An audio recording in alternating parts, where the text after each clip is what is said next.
America, success in both fame and fortune. Hey, fanfic family. So glad to see you here again to continue this incredible adventure. As always, kindly remember, this story is 100% fiction, so don't go looking for dimensional portals in your closet.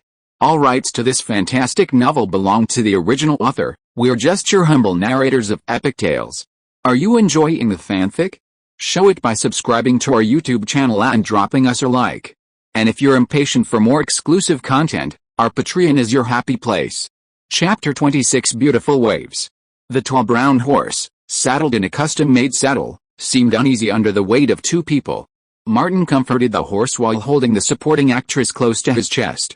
Catherine, with her dazzling blonde hair, was a film's second female lead, so naturally, she looked great. "Will you fall?" she whispered. Martin reassured her. "Don't worry, I'm a top-notch writer," director Benjamin called out. "Martin, is this okay?" Martin gave him a thumbs up. "Sure." With the director's command, filming officially began. The focus was on capturing a panoramic, aesthetically pleasing shot of the two characters riding together. After a few intermittent takes, Martin retouched the makeup and began filming again. Martin maintained the horse's steady trot, and the artistic atmosphere on the set instantly became a state-of-the-art spectacle, reminiscent of Cannes and Venice. Benjamin's circus of art was far more than that. A fake horse was brought into the set, and Martin and Catherine switched from the real horse to the fake one. The fake horse galloped, and the riders galloped. Martin had worked so hard to secure the scene, and he had to finish it, even with tears in his eyes. They filmed on and off, back and forth, and it took a lot of time. Martin was strong enough, but Catherine was almost vomiting from the jolting of the horse. Finally, the shoot was complete. Benjamin was noticeably more friendly to Martin today than yesterday. He came over and asked, "How's it going?" Martin was quick to praise him. "Director, you're a genius. Mazhandu designed it all. The fans will definitely bow down to you and call you God. How can an artist be serious?" Benjamin quipped, his beard twitching. "Worship me, I found a good actor," Martin jokingly said. "Director, I'm your admirer now. My adoration for you could blow up the earth. To protect all of humanity, I have to do something meaningful to keep you from targeting the earth." Benjamin casually handed him a business card. "This is a classmate from my time at the Savannah College of the Arts. She's currently a director, producer, and actress in the Sacred Valley. If you're interested, give her a call." Martin said he didn't know her and said helplessly, "Director, I'm an actor, a serious actor. The circus is a serious spectacle, beautiful, romantic, and full of artistic flair. Anyone making such an assumption must be mentally ill and should immediately commit suicide." Elsewhere in the dugout, lead actor Adam Smith held a copy of last week's newspaper, reading about the conflict between the Liberal Association and the Methodist Society. A photo showed Martin Davis of Beast House being interviewed by a reporter. Adam Smith had a bad feeling. Is this the kind of guy who's content with a minor supporting role? Anyone who makes it up either has connections behind them or in front of them.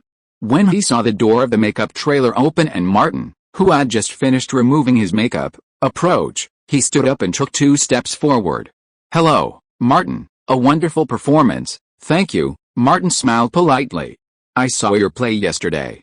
Your acting was superb and charming," Adam Smith said. "It's just that I've done so many plays and gained more experience," Martin replied. "In this line of work, experience and talent are essential," Adam Smith continued. "I formed an actors club in Atlanta.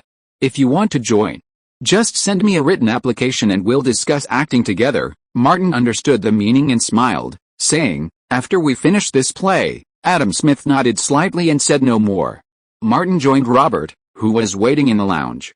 Robert returned the gun case and several other items to Martin and said, "You're practically faking it on your faces." Martin headed for the crew's temporary finance office.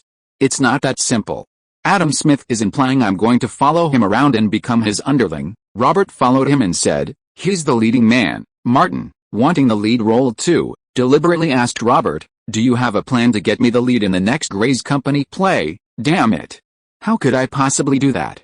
I'm just an extra." Robert was stunned. "I can't even get a line right." Martin looked around, seeing no one around, and then said, "You easily took out that idiot yesterday." Robert looked up at the sky, speechless, and emphasized again, "It was his stupidity, not mine. I swear." "Martin, you have to believe me. You have to believe me," Martin said casually. No need to swear. I believe it. Isn't that enough? After signing for his paycheck in the finance office, Martin's scenes were finished and he could leave the set. Before leaving, he chatted with Andrew, who was in a very good mood. His salary at Gray's company was raised, and he also received a stipend from the Freedom Club as a freelancer. The filming of this drama had deepened their relationship, and Andrew took the initiative to share an important piece of news. A Hollywood film crew has passed the state government's tax rebate review and will be moving from Los Angeles to Atlanta next month to shoot the remaining scenes, he learned from Kelly Gray's assistant, Ella. It's a $20 million production, starring Jim Carrey and Kate Winslet. Martin had heard Jerome mention this before and asked, "Is it confirmed?" Andrew knew much more than Martin did. One of the production managers, one of the investors, is a friend of the boss in Los Angeles. The company will work with them to assist with filming in Atlanta. Martin understood what he meant. Will some of the cast be cast in Atlanta? Andrew nodded. They left Los Angeles not only for the tax rebate, but also for Atlanta's cheaper wages and state subsidies. Martin had invited Kelly Gray for drinks the last time, and she had mentioned her Los Angeles friends. Could this be the one? After saying goodbye to Andrew, Martin left the crew's residence. He called Jerome at the door and waited until he arrived. He then found the $200 he had prepared and said, "Captain, here's the remaining dues." Jerome put it away and said, "Not many people pay their dues on time like you." Martin said, "My integrity is always guaranteed." Jerome agreed. Some people who claim to be friends owe money and then disappear. Martin had encountered this himself. Those kinds of bastards should be sent to the South Side, to the blacks. Jerome packed up the money and prepared to leave, reminding him, "Next month's dues are almost due. We've made a lot of money this time. There's no need to delay." Right. Although he had met Benjamin, Kelly Gray, and Andrew, it also proved that Jerome was well informed. Martin didn't want to give up on him just yet. No problem. Back in Atlanta, Martin went to work at the club that evening. Vincent was out that night, and he asked Bruce to keep an eye on the place. Vincent left the club and drove out of Atlanta alone, heading east to Savannah, Georgia's largest port city. Vincent met an unusually muscular woman at a private club. "Sophia, is there something you can't talk about on the phone?" Vincent sat across from the woman.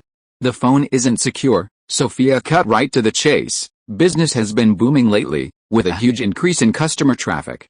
How much more can you handle weekly?" Vincent thought for a moment and said, $250,000. Beast House's customers mostly paid in cash, and with a high volume of customers, people were constantly coming and going, making accounting easier. Sophia said, $400,000. Vincent hesitated. "I'll do my best. This would require further customer traffic." But it was necessary. The club was completely under his control, and Vincent trusted himself more than other channels. At least his share wouldn't be in jeopardy. Chapter 27. What is easily obtained is not worth much. On the weekend, the Carter siblings gathered in the living room. Elena screwed up the cocktail shaker and began to shake it at a steady speed. Martin reminded them of the precautions. It takes a little longer so that the wine and the ice are in full contact. Use a martini glass, and the glass must be chilled. Elena took the glass from the ice, unscrewed the cocktail shaker, and poured in the prepared Manhattan cocktail. The last step was to add cherries as a garnish. Elena couldn't find it. "Where are my cherries?" "On the sofa." Lily secretly hid the bowl behind her and said, "Elena, I accidentally ate all the cherries. Don't you still have some?" "Hall, take off your stinky socks." Martin turned around and said, "Stuff it into idiot Lily's broken mouth." Lily got up and ran to the room. Hall took off his socks and chased after her. Martin ignored the idiots and said to Elena, "The Manhattan is known as the queen of cocktails. It's relatively simple to make, with multiple variations depending on the base liquor. Practice more." Elena nodded. "For the damn money, I'll stick with it." Martin's phone rang, and he stepped aside to answer it. It was Vincent, asking him to come to the club as soon as possible. Elena waited for him to hang up, then said, "You're busy. I'll memorize the recipe you wrote down." Martin casually shoved his phone in his pocket and felt a balled-up piece of paper. It turned out to be a lottery ticket. He asked, "Did you win last time?" Elena shook her head. "We were unlucky." Harris came out of his room to use the bathroom. Seeing the bottles and utensils in the living room, he paused and said, "My injury is 50% healed. I can go out and earn money." Elena vetoed him. "You should heal first. Save the money you made last time. And keep your mouth shut. Don't let Scott know." The club was deserted during the day. When Martin arrived, he went straight upstairs to Vincent's office. Vincent raised the brim of his cowboy hat, his hooked nose pointed towards the door. "Sit anywhere." Martin sat on the single sofa and asked. "Boss," Vincent said, "the club's customer flow and revenue have been relatively stable recently." "You've done a good job." The word stable wasn't necessarily a compliment. Martin thought for a moment and said, "With the help of the ATL Liberal Association, we've sued the Methodist Association. Liberal newspapers have been reporting on this, so the current customer flow can be maintained for a while." Vincent ignored Martin's words. "Do you have any new ideas for management?" Martin answered honestly. "Boss, I don't understand management." Needless to say, his previous life had been spent mostly drifting. Vincent nodded slightly. "I want to increase the club's performance by another third. What do you think?" Hearing this, Martin knew the opportunity he had been waiting for had arrived. But it wasn't easy to profit from the boss. First, he had to get the boss to profit from other sources. "Well, I think there are two ways." Martin had already had this idea, but he wouldn't say it, because things that came easily were not valuable. He spoke generally, increasing ticket sales and club merchandise revenue. He'd actually considered both, especially the latter, which suited the unique tastes of free women. Vincent looked slightly disappointed, but then, remembering the commotion Martin had caused, he asked, "Haven't you considered it before?" "I've been busy suing the Methodist Association," Martin said. "I'll think about it." Vincent stared at Martin for a moment, his brow furrowed in thought, and he sighed. Vincent knew how to motivate people, especially before opening a club. Empty words wouldn't cut it. He said directly, "A $10,000 bonus." The figure was tempting, but Martin, still struggling, said, "Boss, I'll come back when I think of a solution." Vincent waved Martin off, dismissing him. Martin went downstairs. $10,000 was a lot of money. If he got it, he wouldn't end up broke after failing to sell his unique merchandise. Vincent then met with a few smart people from the club. Bruce, that idiot, suggested putting up heart posters everywhere, and Golden suggested using flour. Finally, Hart came up. He said, "Leave it to Martin." Vincent nearly snapped and smashed his ashtray over his head. He hied him both top and bottom. Vincent felt helpless. These days, most truly smart and knowledgeable people have gone into legitimate professions. It was almost 6 o'clock, and the club was about to open. "Bruce, wiping the bar, asked Martin, "have you thought of a solution?" Martin shook his head. "God is black," Bruce said. "I think it's a good idea to put Hart's picture on taxi ads and post them everywhere." Martin asked, "Did the boss agree? Did he give you a bonus?" "Treat us, old Bruce." Bruce pointed to the stage and said, "Have your idiot sons Hart and Carrington wear wigs and prostheses and keep you company?" "Damn it, I told you I only want daughters, not sons." Martin raised his middle finger. "You keep them for yourself." Bruce suddenly asked, "When will your movie air?" Martin specifically asked Andrew, who replied, "Next Saturday at 10:30 p.m. on Cable 2. Just then, Hart and Carrington came out with their stylish men's group to set up the stage. Bruce shouted, "Guys, our idiot actor's first movie will air next week. Don't miss it." The stylish men's group roared with laughter. Martin thought, "If you can find me, I'll lose." As the club opened, a stream of female patrons entered, and everyone got busy. From the moment Martin arrived, the club had been sparsely populated with male patrons. After all, gay men had their own special places. After the media hype, male patrons had all but vanished. Busy until 10 o'clock, Martin said goodbye to Bruce and left the club early. He didn't venture far, but instead took a beer and stood on the street, observing the black bar across the street. The clientele was mostly female, and at this hour, more people were leaving than entering. Ivan, having Blondie watch the door, approached and asked, "Are you going to take on those bastards?" Martin pulled another can of beer from his pocket and tossed it to Ivan. "How much hatred?" Ivan opened the beer, took a long swig, and bared his teeth. "I'm an Eastern European immigrant. My family has been discriminated against and oppressed since we came here.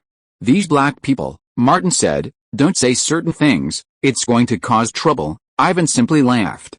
Martin chatted with Ivan, his eyes never idle, constantly watching the female patrons as they left the club, watching them leave. Female customers came out of the Beast House one after another, and just like Martin had seen several times before, some of them did not go home, but went to the black club across the street. The opposite side did not charge women tickets, so they could enter for free and then continue drinking. Martin threw away the beer can, felt his pocket to make sure he had money, crossed the street, and came to the door of the black bar. If you are listening to this novel on a channel other than Fanfic World, it means it was downloaded and re-uploaded without effort. We warmly invite you to visit our channel, Fanfic World. There you will find the original version of this story and many other novels of various genres. We look forward to seeing you dive into a world of incredible novels. Chapter 28 It's Really Deadly. The black bar discriminated against men, charging a staggering $15 entrance fee. Martin paid, entered, and ordered a beer at the bar. His eyes quickly scanned the room. The venue was smaller than Beast House, and the clientele was predominantly male. On the stage and in the cages, several women swayed seductively to the accompaniment of hip-hop music. "Hey, handsome," a woman suddenly approached, pointing at Martin and saying to the bartender, "Give him a Long Island iced tea." "It's my treat." After ordering, the woman looked Martin over, feeling familiar. Then, thinking again, "You? Why are you here?" Martin recognized the woman. He'd ordered cocktails at Beast House tonight. He casually replied, "Come over and try some other places and learn from their drinks." The woman grabbed Martin's arm and waved behind him. "Girls, look, who's that?" 5 women in their 30s and 40s immediately gathered from behind. They'd been coveting Beast House's handsome bartender for a long time. One of them said bluntly, "Handsome, come with us," if they were really going, whoever they wanted. Martin knew it all. "My work isn't done yet. I'll be back soon. If I stay away for too long, my boss will fire me." Martin's decisive, timid approach was truly devastating. They didn't absolutely need Martin, and seeing his refusal, they quickly went on to flirt with others. Martin breathed a sigh of relief, then looked back at the bar's dance floor. He saw more than 6 familiar female faces, all engaged in one thing, flirting. Once a pair formed, they quickly left the bar. Martin finished his beer, left the black bar, crossed the street back to the entrance of Beast House, and called Ivan. "I remember the club ordered some free lapel pins for customers," Ivan said. "They've arrived." There in the warehouse, Martin saw only a few examples. After all, he needed more. "Give them out to customers tomorrow. Have them wear them on their collars. They'll get a free beer with them. I'll talk to the boss." The blonde was curious. "Boss Martin, what are you going to do?" Martin had only an idea. He needed to verify its effectiveness. This wasn't the same complex operation targeting the media and conservative liberals as before. Using a $10,000 prize to test the lower class, including him, was irresponsible to both himself and others. Martin entered the club and spoke to Vincent. The badges were already being given to customers, and they would be distributed starting tomorrow without any problems. "Have you figured out a plan?" Vincent asked. Martin mused, "It's just a vague feeling. I need to look more closely before I can grasp the specifics." Last time, Martin had given Vincent confidence. Vincent said, "You can leverage the club's personnel and resources." Vincent trusted the club's complete control over him more than any other avenues. At the very least, he could guarantee his share of the club would be secure. Martin went downstairs. It was already late, and customers were leaving. Bruce also paused, asking, "Have you figured out a plan?" "It's difficult." Martin shook his head slightly. "Are you busy during the day these days?" Bruce asked. "I'll be collecting debts in the mornings, and I'll have time in the afternoons." Martin nodded. "Go find out which tabloids Atlanta men love most. Ideally, you can find a way to get in touch with their reporters." The mention of media and reporters immediately piqued Bruce's interest. "Continue to make some extra money." Martin scoffed. "Old Bruce, you're a civilized man. Why do you keep talking about money?" he warned. "It's probably not going to be any extra money." Bruce lost interest. "I'll let you know when I have news." After get off work at the club, Martin got into his Ford sedan as usual, observed for a while, and then left. In the second-floor office, Vincent asked, "What did Martin do?" The blonde, who had first called Martin boss, twitched his nose and said, "I talked to Ivan about the black guy across the street. I told him to stop using racism and stop causing trouble for the club." Vincent nodded slightly. Martin, that jerk, was much better than his father. The blonde continued, "Then Martin went to the black bar and came back to tell Ivan about the color badge." Vincent thought for a moment, clueless, and said, "You can go home now. Report anything you find out." The blonde replied, "Yes, boss." Just after noon, Martin fetched his tools and prepared to work. While working on his craft, he remembered the Hollywood crew and pulled out his phone to call Jerome. Jerome had some connections in Hollywood, and he asked him to find out who Kelly Gray's friend, the female production manager Andrew had mentioned, was, and what other information was involved. The following appears to be unrelated text fragments and should likely be omitted. Inside, Elena was soundly asleep when she suddenly found herself falling into a deep pit. A decayed figure in the pit greeted her warmly. "Hello, my dear niece." Elena jolted awake and sat up. Martin's broken wooden bed creaked loudly, ready to fall apart at any moment. Elena looked out the window at the backyard and felt a gust of cold wind. She quickly found Martin's shirt, put it on and left the living room. She came to the door and leaned on the door frame, and found Martin holding a handsaw and sawing wood in the yard. She asked, "Idiot, what are you doing?" Martin wiped his sweat. "The wooden bed is about to fall apart and needs to be reinforced." Elena found the wood a little familiar and asked, "Where did you get it?" Martin continued to work. "The fence in the church cemetery is too dense, which is not conducive to thieves stealing graves. I was a good person and helped to dismantle it a little. The Carter family was used to doing this, and Elena didn't mind it, but Martin's clumsy look made her frown. "You look like a waste when you do it by hand, not as good as Lily and Hall. Lily came back early this afternoon. Let her help you." Hearing Lily, Martin thought of that broken mouth and shook his head. "Guess what idiot Lily will say when she comes?" He imitated Lily's tone. "Wow, Martin, the hole in your bedboard, the broken bed leg, how did it break?" Elena kicked out a slipper. "Do your work, don't talk nonsense." Martin threw away the handsaw, brushed the sawdust off his hands, grabbed Elena, and headed inside. "Okay, enough nonsense, let's get to work." They drove out in the afternoon. Elena was going to the Methodist church to help out and pick up some free food. Martin asked, "Is there anything wrong over there?" Elena knew what Martin was asking. They're sworn enemies. One side protests, the other side immediately follows. No one thinks a poor, worthless person like me can do anything. She pulled out her purity ring and put it on, her previous Oregon. "Put me down later, away. Don't let those idiots see you." Before Martin could let go of Elena, Bruce called, saying they were getting some results. "Come here at 4:30, Bruce reminded her. "The front door is blocked by city maintenance vehicles, so there's no parking. I've left the back door open for you. Just come in, no problem." Martin dropped Elena off. It was a bit early, and he didn't want to go back, so he headed straight for the Baca neighborhood. Bruce's back door was open, and Martin entered the house. He walked towards the living room and heard some noise in the bedroom. He came to the master bedroom and said, "Old Bob." As he spoke, he glanced inside and quickly stepped back. "Sorry, Monica and Old Bob, I didn't see you." Chapter 29 Civilized People Do Things. In Bruce's living room, a grimy ceiling fan whirred from the ceiling, making posters of Scarlett Johansson and Jennifer Lopez Russell.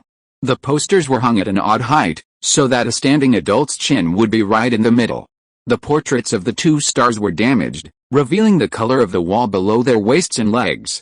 Before Martin could reason and analyze the situation, Bruce hurried out of the bedroom, a look of unsatisfied desire on his face, muttering curses under his breath. "You pervert, why are you here so early?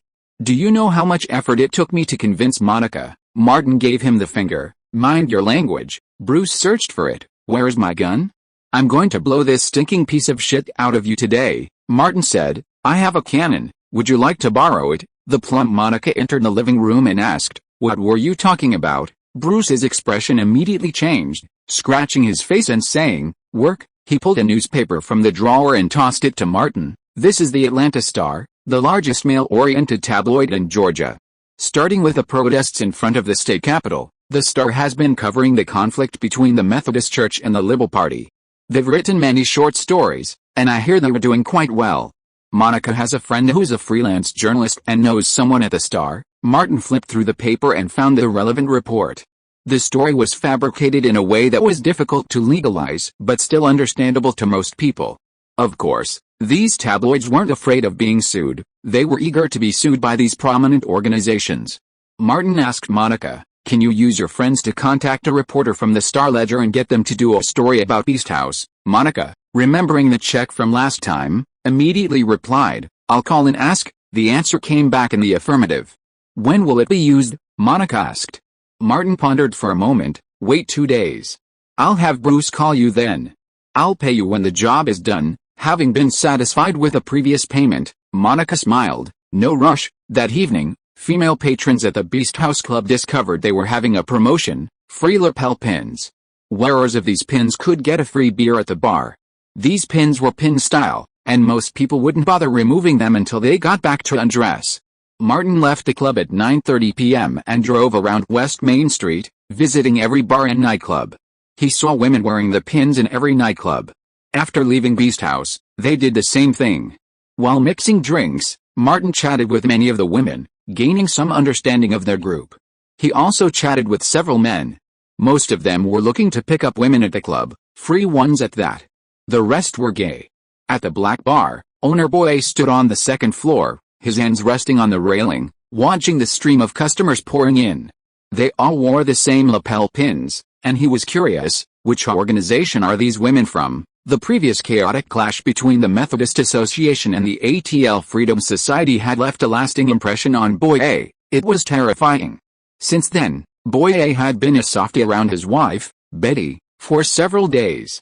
Diego, a middle-aged Latino man nearby, had been watching. The Beast House across the street is having a promotion, giving away lapel pins and beer. These guys are getting intrigued there, and are coming here to pick up guys and make secondary purchases. Boye watched intently for a moment as the women began to order drinks and other items, bringing in more revenue for the bar. He asked, "Has this been going on for a long time?" Diego replied, "It started when the Beast House was booming. As time went on, women wearing badges would occasionally enter the Black Bar." When Boye was calm, his mind was clear. These people who come from the Beast House are desperate for men. The closest nightclub to the Beast House is our Black Bar. These people are especially easy to hook up with, which attracts more men and brings more customers to the bar. Diego laughed. "We've benefited from this, too." Boye rubbed his dark chin and considered seriously, "Is there a good way to track all the customers who leave the Beast House to our bar and generate revenue? Or, could we add related content to attract more female customers?" Diego said, "I'll think of something." Two big-butted black women came downstairs, and Boye's black face blossomed like a chrysanthemum. "Think carefully, I'm going downstairs to pick up some girls." Diego could only watch his boss pick up girls while he frantically tried to figure out a solution. He discovered that most of them didn't care about black or white. Diego had an idea. Should the boss find a group of strong black men from South City to station outside the bar? For 3 consecutive nights, Martin spent the nights on West Main Street and the surrounding bars and nightclubs. Everything he saw and inquired about proved his idea highly feasible. Without further hesitation, Martin approached the boss, Vincent. If it worked, the income would be substantial, and if it didn't, it would be substantial as well. Martin was a man who had experienced mahjong and dared to defy the world. Arriving at Vincent's office on the second floor, Martin said directly, "Boss, I've got an idea." Vincent asked, "Can it increase customer flow by a third?" "Possibly," Martin said without emphasizing, explaining the situation. "The club's clientele is primarily female. Atlanta's security situation is average, and women are concerned about their safety at night. The number of people entering the club after 10 p.m., and especially after 10:30 p.m., drops sharply, while the number of people leaving increases. No mistakes, just one post, one content, one book, one forum." Vincent knew all this and tilted his cowboy hat slightly. After 10 o'clock, "Yes," Martin continued. "I've contacted the media and plan to pay for coverage. I also need to prepare new club posters." Having successfully laid the foundation last time, Vincent had some confidence in Martin. "Go get Dana to write the checks." After a while, Martin went to the finance office and asked Dana to write a few checks. The next morning, Martin found Bruce and asked him to contact Monica. Monica, through a freelance journalist friend, contacted an associate editor at the Atlanta Star. The two drove to the north side of town and entered a cafe. Monica and her freelance journalist friend were waiting. Martin asked a few questions, then took out 2 small checks and gave them to each. The club's money was worth spending. The freelance journalist made a phone call, and 10 minutes later, Buckley, the associate editor of the Atlanta Star, arrived. Monica and the other 2 left on their own accord. Martin exchanged a few pleasantries and then said directly, "Mr. Barkley, I need a story." Barkley asked, "Do you have a draft?" "Sorry, I can't write it." He hadn't even finished his previous happy education, so understanding books and newspapers was a rare feat. Elena, an idiot, couldn't even grasp a slightly complex article. Martin asked, "I'll tell you the topic and general content, and you write it." Barkley remained silent. His right hand slowly stirred his coffee, and his left thumb and index finger gently twisted twice. "I'm sure you'll be satisfied with a payment." Martin pulled a check from his pocket and pushed it over. Barkley glanced at the number and shook his head slightly. Martin understood. More money, although it was the club's money, taking money out of his pocket was a terrible experience. Martin pulled out another one.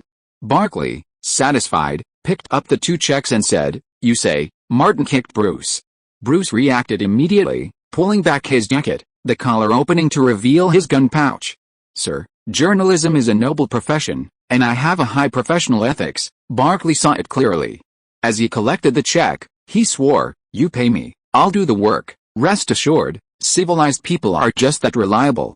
Thanks to Lao Wang for recommending his popular new book, A Guide to Traveling Through the Northern Song Dynasty. Hey everyone, it's the start of a new week, and I'm going to hit the new book list. Please vote. Please support. Chapter 30. Welcome to the Strong Man. That morning, Scott Carter climbed out from under the counter, stretched, grabbed a bottle of wine, and took a long gulp, gulping it down with his head tilted back. The alcohol melted the stench of alcohol in his mouth, and he swallowed it, feeling refreshed. He opened the door to go to breakfast. While buying a hot dog, he also picked up someone else's newspaper to pass the time. Honestly, he was much better at reading than Elena and the others. It was a tabloid favored by men, the Atlanta Star. It often published interesting stories, like the story of an Indian immigrant's motorcycle with a broken exhaust pipe. The recent undercover stories about the Methodist Association and the ATL Freedom Society were quite captivating. In the eyes of the Clayton community, those seemingly glamorous figures were actually filthy. Last year, Scott had heard stories about Methodist children being harmed and unable to find a way to complain. Turning to the second page, Scott looked for stories about the Methodist and Freedom Society and saw a striking headline. The Methodist Church accuses Beast House of discrimination against men. Beast House responds, open to men every night starting at 10 p.m. Scott read the details. The Star-Times sent a reporter to interview Beast House. Beast House officials stated that the club supports freedom and equality and absolutely does not discriminate. Beast House is open to all, but due to limited capacity, men are advised to enter after 10 p.m. Scott, a man, understood the hidden meaning of the report, even if his mind was a little foggy from the alcohol. What kind of people are the patrons of Beast House's Gigolo Club? What can men gain by entering after 10 p.m.? Scott discarded the newspaper, opened the counter drawer, and searched for money. He only found $7. Scott slapped his forehead, then remembered something. He closed the shop and went into the neighborhood, near his home. That bastard Martin has made a fortune recently. He scaled a waist-high wire fence and, just as he was about to enter to search, he noticed a pair of broken pliers on the windowsill outside, with bundles of barbed wire underneath. Scott glanced over and saw that the barbed wire between his house and James's had been cut. Fuck. The Davises are all shit, he was furious. He picked up the pliers and cut more barbed wire. He tied it up with the previous ones and dragged it to sell as scrap to make enough money to pick up girls that night. At the Beast House, everyone arrived at the club 3 hours early. Martin shouted, "Old Bruce, get out the damn posters." Bruce came over with a bundle of posters and put them on the stage. Hart came over and took them apart. The posters showed photos of the club when it was open. The faces of all the customers were blurred, and only women could be seen. The eye-catching fonts formed the most simple language. Every night at 10 o'clock, the Beast House welcomes strong men to enter. Hart understood, his voice overflowing with gratitude. "Dad Martin, you must let me call you Dad Martin. You saved my brother.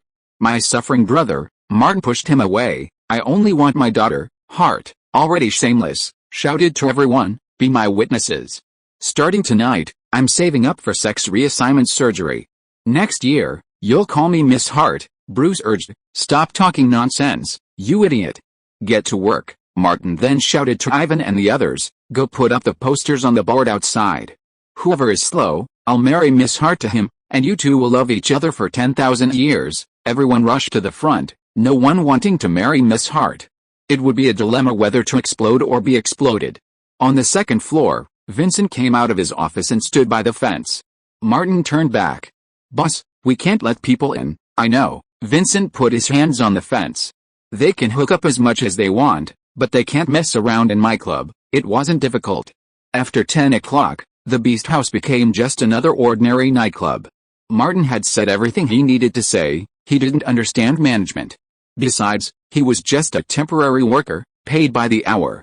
Outside the club, a poster was posted on the bulletin board, immediately attracting the attention of passers-by.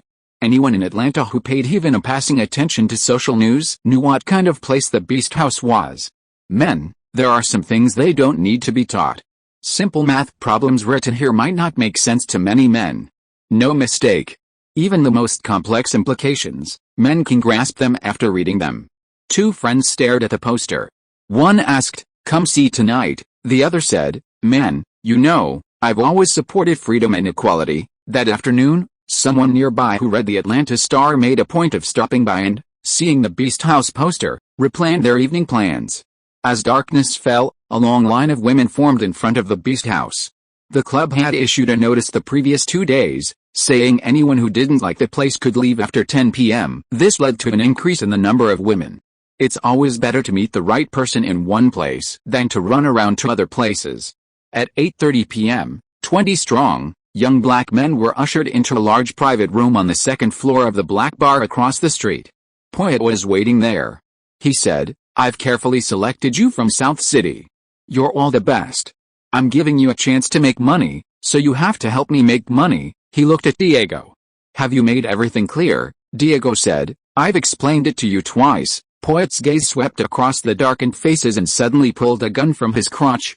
"Remember this, no matter how enthusiastic the person who approaches you is, or how much money they offer you, you are not allowed to leave immediately. You must bring them into the bar and make them spend money. Once they've spent enough money, I don't care what they do next." These black men had no other options.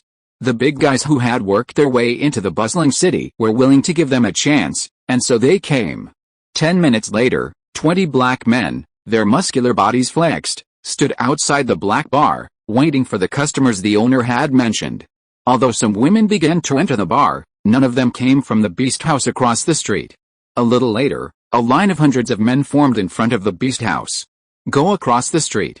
The Beast House lets men in at 10 o'clock. A customer emerged from a Black Bar and said to his companion, "It's full of horny sluts there, just pick me up and go." The two hurried across the street to line up across the street. Word quickly spread through the Black Bar, and more men emerged and rushed across. Those who frequented the nightclubs near Sajo Street knew that the women who left the Beast House at night were particularly easy to pick up and spend their money on. Chapter 31 The Godly Operations of the Old Blacks. "Hey, $15 admission, mate." Ivan and Blondie stood guard at the club's entrance, collecting money and letting men in. With each payment, they'd say, "No messing around in this club. If you want to do something, get out and find a place to go." Scott, standing in line, impatiently shouted, "Stop talking nonsense. We get it. I'll get you one, and you'll just have to watch." Those who paid couldn't wait to get in. The club was buzzing, the atmosphere exhilarating. Besides the entrance fee, chatting someone up always required buying them a drink, another expense. Martin had stopped mixing cocktails because there were too many people, so he joined Bruce in selling beer. Many of the men, eager to show off their generosity, tipped generously. Scott entered, searching for his target, and immediately spotted Martin behind the bar. The enemy met, and envy flared.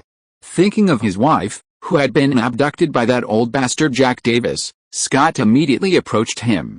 "Idiot, you work here?" Martin glanced at him and said, "I'm busy, feel free." Scott's mind worked differently than most people. He immediately raised his voice and yelled, "Idiot, Martin's dad seduced my wife and eloped, and he won't pay me." The men and women around him looked at Scott as if he were an alien. Considering Elena, Martin took a beer and placed it in front of Scott. "My treat." Scott took it, took a swig, and said, "That's good enough." Then he left. All that talk, just to get a free drink.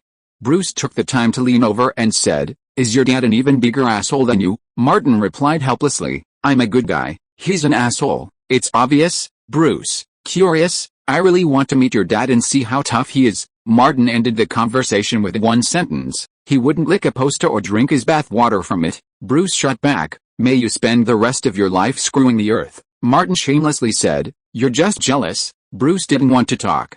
This jerk's face could definitely stop a bullet. Inside the club, the men and women who had successfully hooked up quickly left, and a large number of people entered. The long line at the door gradually shortened. Ivan picked up the intercom. "Boss, send someone to get the money." Dana quickly arrived with 2 people, took away the 2 bags that were about to burst, and left 2 new bags for Ivan and Blondie. There was a lot of cash, and it was late, so she left 1 person with a gun guarding the door.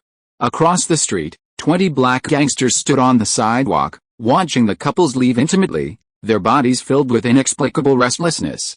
Fred swallowed, pointed across the street, and said to his companion, "That guy, and that guy, and the guy with the afro, they were in there for less than 5 minutes and they're already bringing people out. Seems easy," his companion said, a little too loudly. Another one said, "Shall we go over there too?" Fred pointed at the blonde. "Same as us, we'll have an entrance fee." "Do you have the money?" No one said anything. 20 of them could probably scrape together $20. But seeing the men constantly bringing women out across the street, especially a few bastards from the black bar who had just entered the Beast House and were actually picking up girls, Fred and the others' tempers seemed to be ignited. What if they had no money? They didn't know how to make money, but they had a glorious tradition. Fred turned back and looked at the black bar's entrance. With fewer people entering, only one Latino boy was left collecting money. The Latino boy had a wallet wrapped around his waist, and in his hands was a stack of $5 bills. Fred noticed several of his companions looking over there, whispering, "Let's do it, let's do it." They'd been raised that way since they were little, the old way. Fred nodded and was the first to approach the Latin kid. "Hey, man, got a cigarette?" The Latin kid, knowing he was the boss's new recruit, took 2 steps forward and reached for a cigarette. "Bring your own next time." The 3 black men deftly circled around the Latin kid. Just as the Latin kid noticed something and turned to look, a brick slammed into his head. Fred snatched the money. The other 2 untied the wallet, saw the Latin kid unconscious, and tossed it against the wall out of the way. They all ran across the street. The rest of them followed. They had no concept of the future or what lay ahead. The music blared inside the black bar, and no one paid attention to the door. To those inside, it looked like they were not 1 person outside, but 21. Even if there were robbers, they had the upper hand. As for passers-by, who cared about such nonsense as black robbery? The line at the Beast House was already thinning. Fred and his friends paid their $300 tickets and entered the club. In the black bar, Boy A stood by the second-floor fence and noticed something was amiss. "Have you noticed the customer flow has decreased tonight?" He looked toward the bar entrance. "The woman from across the street hasn't come over? Also, a lot of people are leaving." Diego frowned. By now, the people from across the street should have been arriving in droves. Boy A looked down. "The customer flow is 30% less than normal." He waved to the bartender below, inviting him up. Unrelated sentence fragment. Unrelated sentence fragment. The bartender came running up. "Boss," Poet asked, "why are there so few customers today?" There used to be quite a few, about the same as usual. At the bar, the bartender overheard many customers talking. "I heard them say that a Beast House across the street started letting men in at 10 o'clock, and everyone who left went over there." Diego reacted quickly. "No wonder the people across the street aren't coming." He slapped the fence. "Who came up with this idea? It must be some old pervert. He knows how perverts work." Poet hurried to the street-facing window, opened the curtains, and looked across.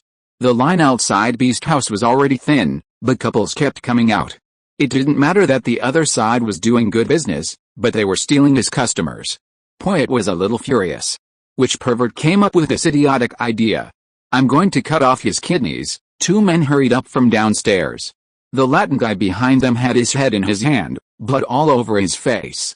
Boy A was angry. "What happened again?" The Latin boy held the guardrail and said, "Boss, those 20 pieces of shit robbed us of our money.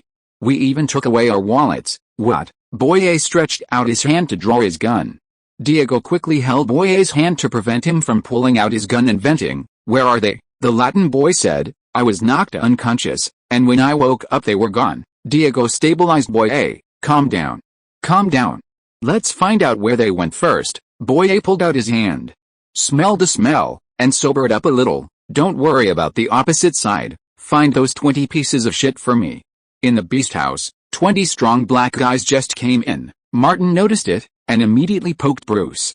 Bruce handed the bottle to Martin, then turned back to the bar and picked up the intercom. "Tom, keep an eye on those black men. They're not causing trouble, so don't mess around." He then asked the doorman, Ivan, what's going on with those black men? They paid, and I asked the boss, and he let them in. Ivan wanted to stop them, but the boss's word was final. Bruce knew that if he really stopped the black men from entering the business, they would use racial discrimination to cause trouble, which would be extremely complicated. The black men didn't cause any trouble, but continued to flirt with the female customers. The leader even came over and ordered a beer. Before long, several female customers followed the black men out. Martin chatted with a black man who had ordered a beer and said to Bruce, "They're from South City, helping out at the black bar across the street." Bruce asked, "Across the street? What are they trying to do?" At the end of the day, Blonde brought the latest news. The people at the black bar were looking for the black men. It said that the bar owner, Boy A, brought them here from the South City slums specifically to hook up with their customers. But those black guys couldn't control themselves, robbed the bar and came here to spend money. Martin was deeply impressed. If we talk about being slutty, the black guys are the sluttiest. Bruce, however, warned the bar security, keep an eye on the other side. They're not going to cause trouble. You understand? Chapter 32 Heart Special Thanks. For several days, the Beast House was packed with customers, and the handsome men were in high spirits. The high tips they raked in every night kept them excited. The allure of money can make people do incredible things. In the dressing room, as the men prepared to change and put on makeup for the performance, their leader, Hart, suddenly shouted, "Who's making us rich?" The men shouted in a chaotic voice, "Crazy customers." Hart continued, "Who brought those crazy customers?" This time, the men's voices became more unified. Martin Davis, for Martin's dad. Hart brought out a box. "I'm collecting donations." Carrington asked curiously, "Why?" Hart looked around. "Is Martin our dad?" Someone smiled and said, "As long as it makes me money, I'll call him God." The handsome men, who had been making a lot of money these days, shouted, "From now on, we'll call him Martin Dad." Hart was heartbroken, but Martin Dad only wants daughters, not sons. The men fell silent for a moment, their hearts deeply broken by the sad reality. The club used to be very quiet, but Daddy Martin brought in a huge flow of customers, and made it even more popular.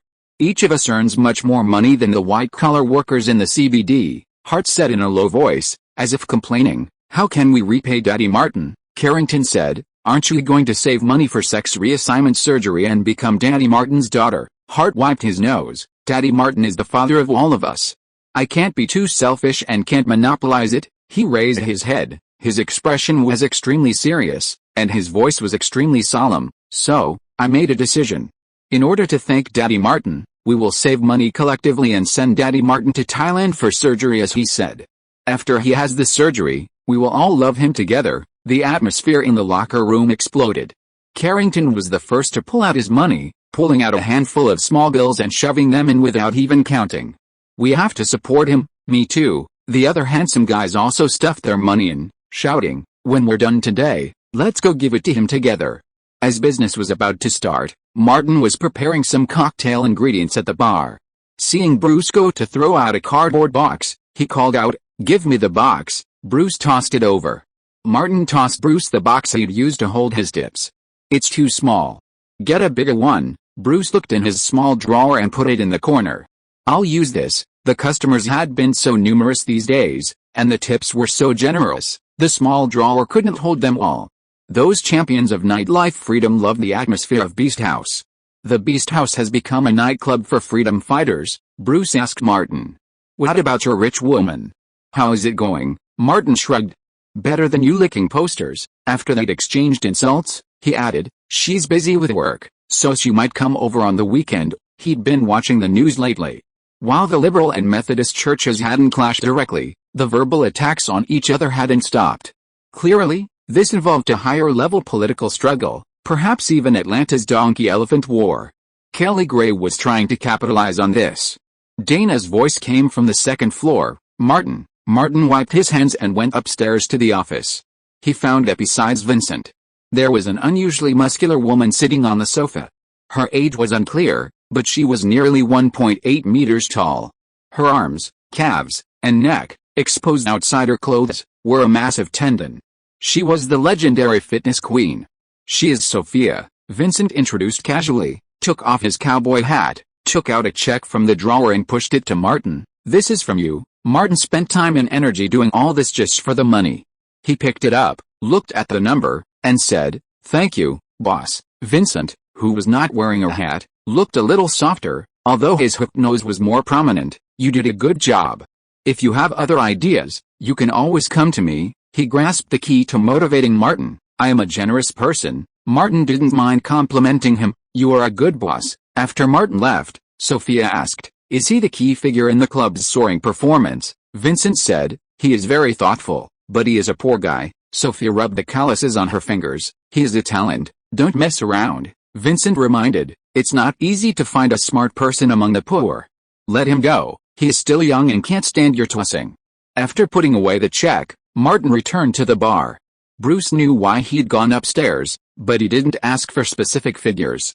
He simply said, "You should compensate me." Martin was puzzled at first, then suddenly realized, backdoor. Bruce, uncharacteristically polite at this moment, said, "You idiot, I missed the best opportunity. I'll compensate you," Martin said generously.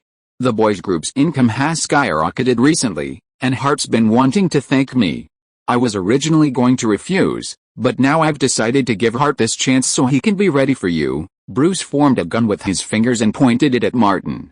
"I really want to open your head and see if it's filled with shit." Martin remembered something. "Who's Sophia, the boss's stepmother?" Bruce lowered his voice unconsciously.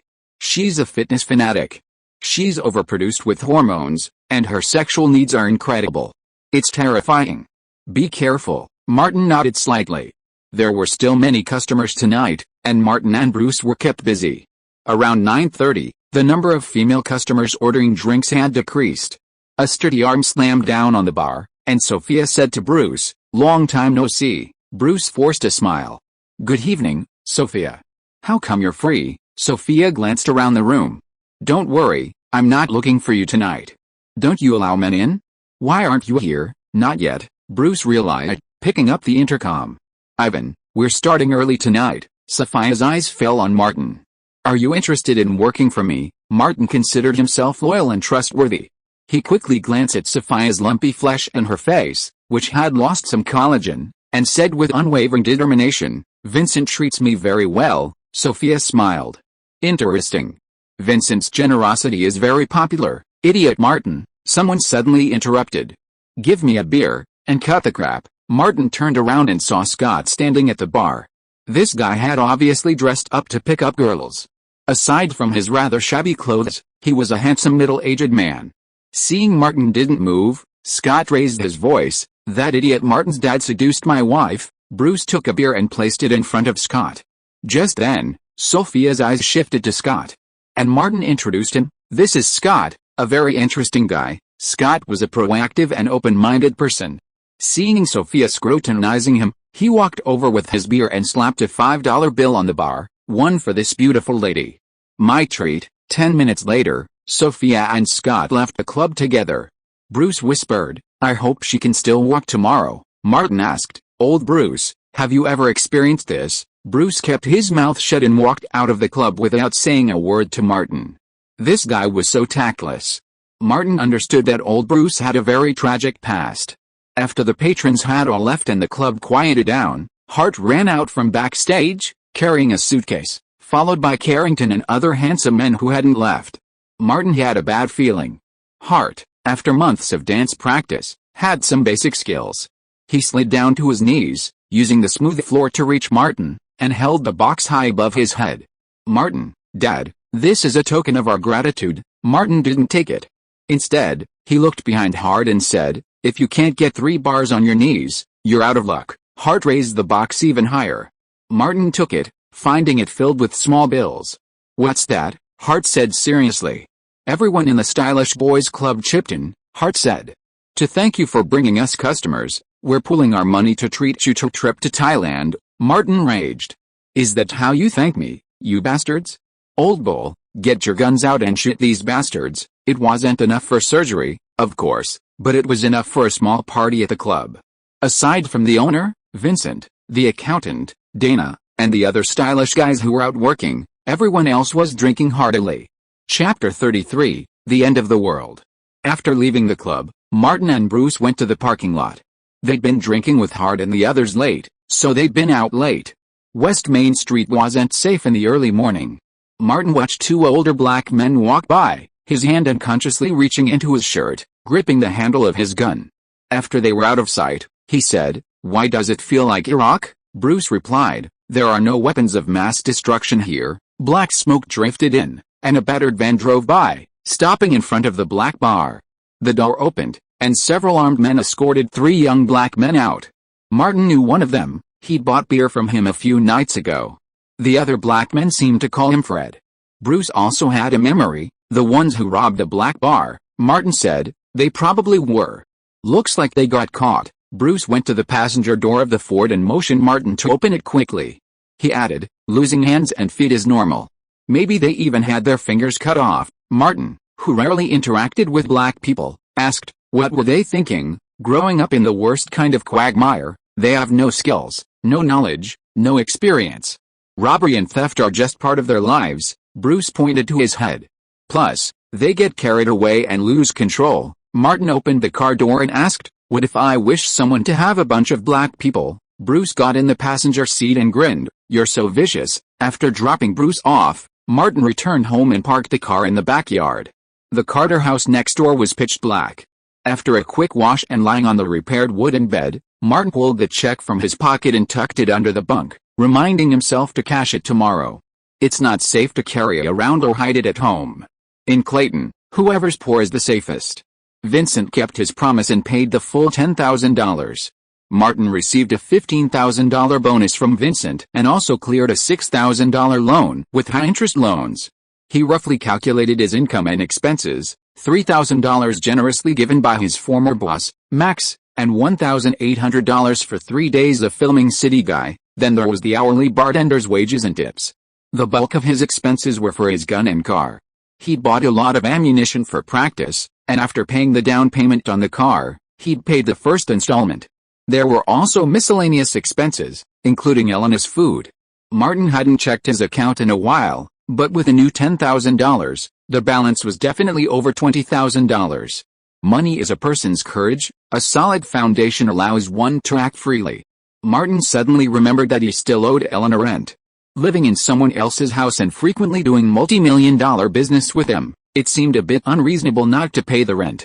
In a midtown apartment, Scott emerged from the bathroom after a shower. Sophia sat on the sofa in shorts and a tank top, revealing her muscular thighs and defined abs. She pointed to the water and pills on the coffee table and said, "Take them." Scott looked over and saw they were painkillers. He shook his head. "I'm not sick. Why would I take them?" Sophia didn't try to persuade him. Instead, she pointed to the bedroom, the door open wide. "Let me tell you the rules. Except for the bathroom in this room, no one else is allowed in." "Understood." Scott smirked and walked over. "As long as I'm comfortable, everything else is fine." Sophia tossed a face mask over him. "Put it on and follow me." Scott chuckled. "Are you playing a mystery game?" He put it on his head and was led into another room by Sophia. With a sharp click of a silver bracelet snapping shut, Sophia barked, "You're under arrest." She grasped a black rubber baton. "Soon," Scott screamed, regretting not taking the painkillers. "Resist?" Sophia pulled out a pistol and pressed it against his mouth. For Scott Carter, it was a harrowing night, one he would never forget. Daylight finally dawned. Scott, leaning against the wall, spread his legs, scrambled out. Sophia sat on the sofa, a silver-white pistol in front of her. "I called a car for you.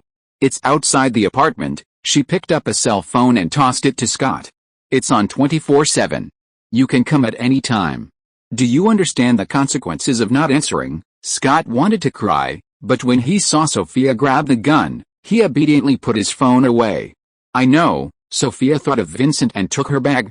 Realizing she had no cash or checkbook, she stood up and said, "Wait a moment." She opened a tightly closed door and walked in. Scott peeked in as the door opened and closed, and saw some boxes inside. Sophia quickly emerged, holding a wad of $20 and tossing them to Scott. "Your service fee." Scott's expression immediately changed, the pain instantly easing. He said, "I promise I'll be there at any time." Sophia waved her hand. "Let's go." "Goodbye." Scott thought Sophia was much more noble than Jack Davis and Martin Davis, the father and son who had played for free. At least Sophia paid. In the morning, in the Carter family's yard, Elena looked at the shredded chain-link fence and exclaimed, "Damn it. I'm going to break Scott's nose." Martin yanked down a piece of wire. "I have nothing to do during the day. I'll buy some to patch it up." Harris left the room. "You're just giving Scott money for nothing by buying new ones." Elena thought for a moment and said, "I'll try to get some wood." "It's cheap, so he won't move?" she asked Martin. "Did you get the wood for the bed in the churchyard?" Martin retorted, "You're going to dig up graves." Elena was speechless. "I'm not as perverted as you, idiot. Can we discuss this later?" Lily came out with her phone. "Scott said he's injured and asked us to pick him up from outside the community." Elena seemed not to hear. "Come back to dinner?" Lily hung up the phone and tried to speak again, but when she noticed Martin's hand was less than 20 centimeters from her head, she shut up. The five of them sat around the dining table, eating bread and fried sausages. Martin said, "Breakfast's been pretty good lately." Elena raised her hand and shook her chastity ring. "Those idiots from the Methodist Church really appreciate me. They always give me extra meat." Martin drank a glass of milk and said to Elena, "Calculate how much rent I owe." Elena nodded. "When I have time, I'll find my account book and see exactly how much." Lily finally found her chance to interject, "Is the world ending?" Martin stared at her. "Don't make me assault a minor." Lily took the cup and sipped the milk. Unbelievable amounts of obscenities bubbled up from her stomach, hitting her clenched teeth and pushing her cheeks up. After breakfast, Martin drove Elena to the Methodist Church. He contacted Bruce and went to the gun club for practice in the morning. He called Jerome in the afternoon. The leader, whom he respected most, had heard a lot about the crew in Los Angeles. Chapter 34. Playing a more colorful game. A van was parked in front of the Marietta Community Theater. Martin drove his Ford across the street, got out, and crossed the street to find Robert and a group of newcomers moving goods. Robert wiped the sweat from his Ford and called out, "Come and help." Before Martin could say anything, the theater's second-floor street-facing window opened, and Jerome waved down. "This isn't your job, Martin. Come up," Robert muttered. "How fair is that?" Martin patted his arm and entered the theater. At least 40 newcomers were moving goods back and forth. Jerome had recruited many new people.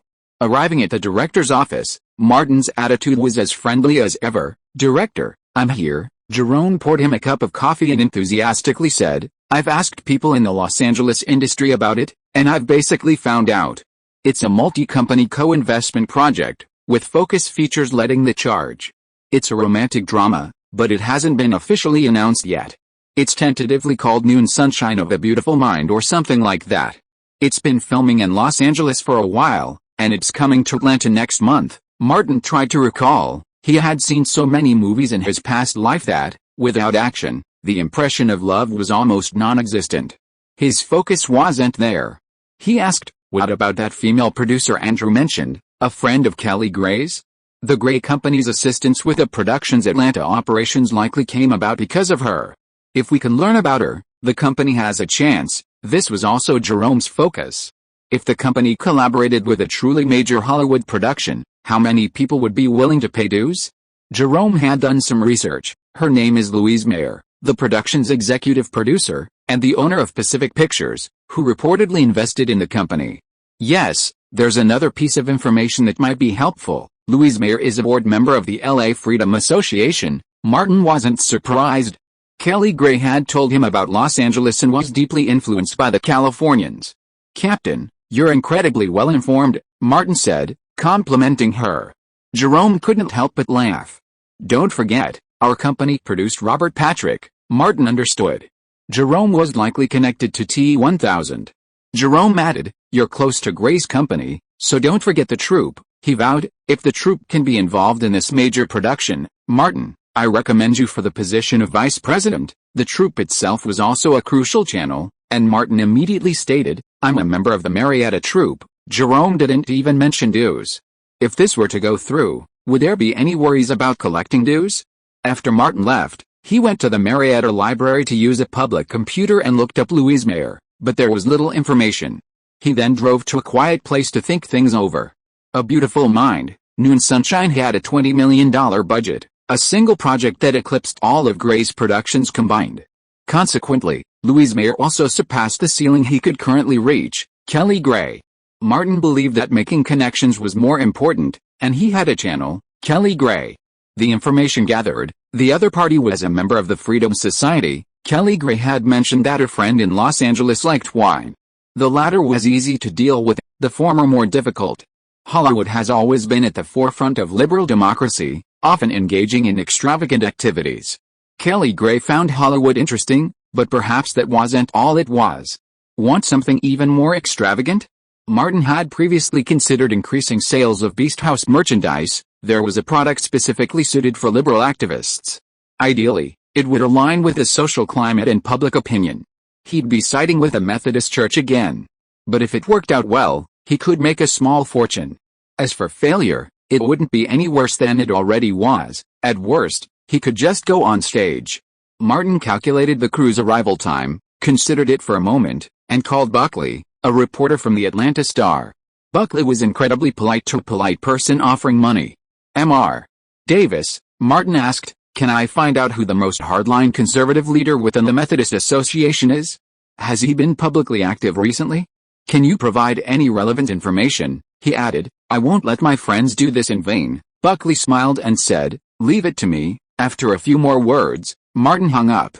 He checked the time, started the car, and headed for the club. The stylish group was practicing on stage, a new tap routine from a choreographer from the Savannah Academy of the Arts. Bruce leaned against the bar and asked, is your rich woman coming tonight? Maybe. Martin pulled up a high stool and sat down to enjoy the dance. Without stripping, the stylish group's dancing was actually quite good. Bruce was careful to be polite. Are you ready? Martin, however, was thinking about something he'd been thinking about before.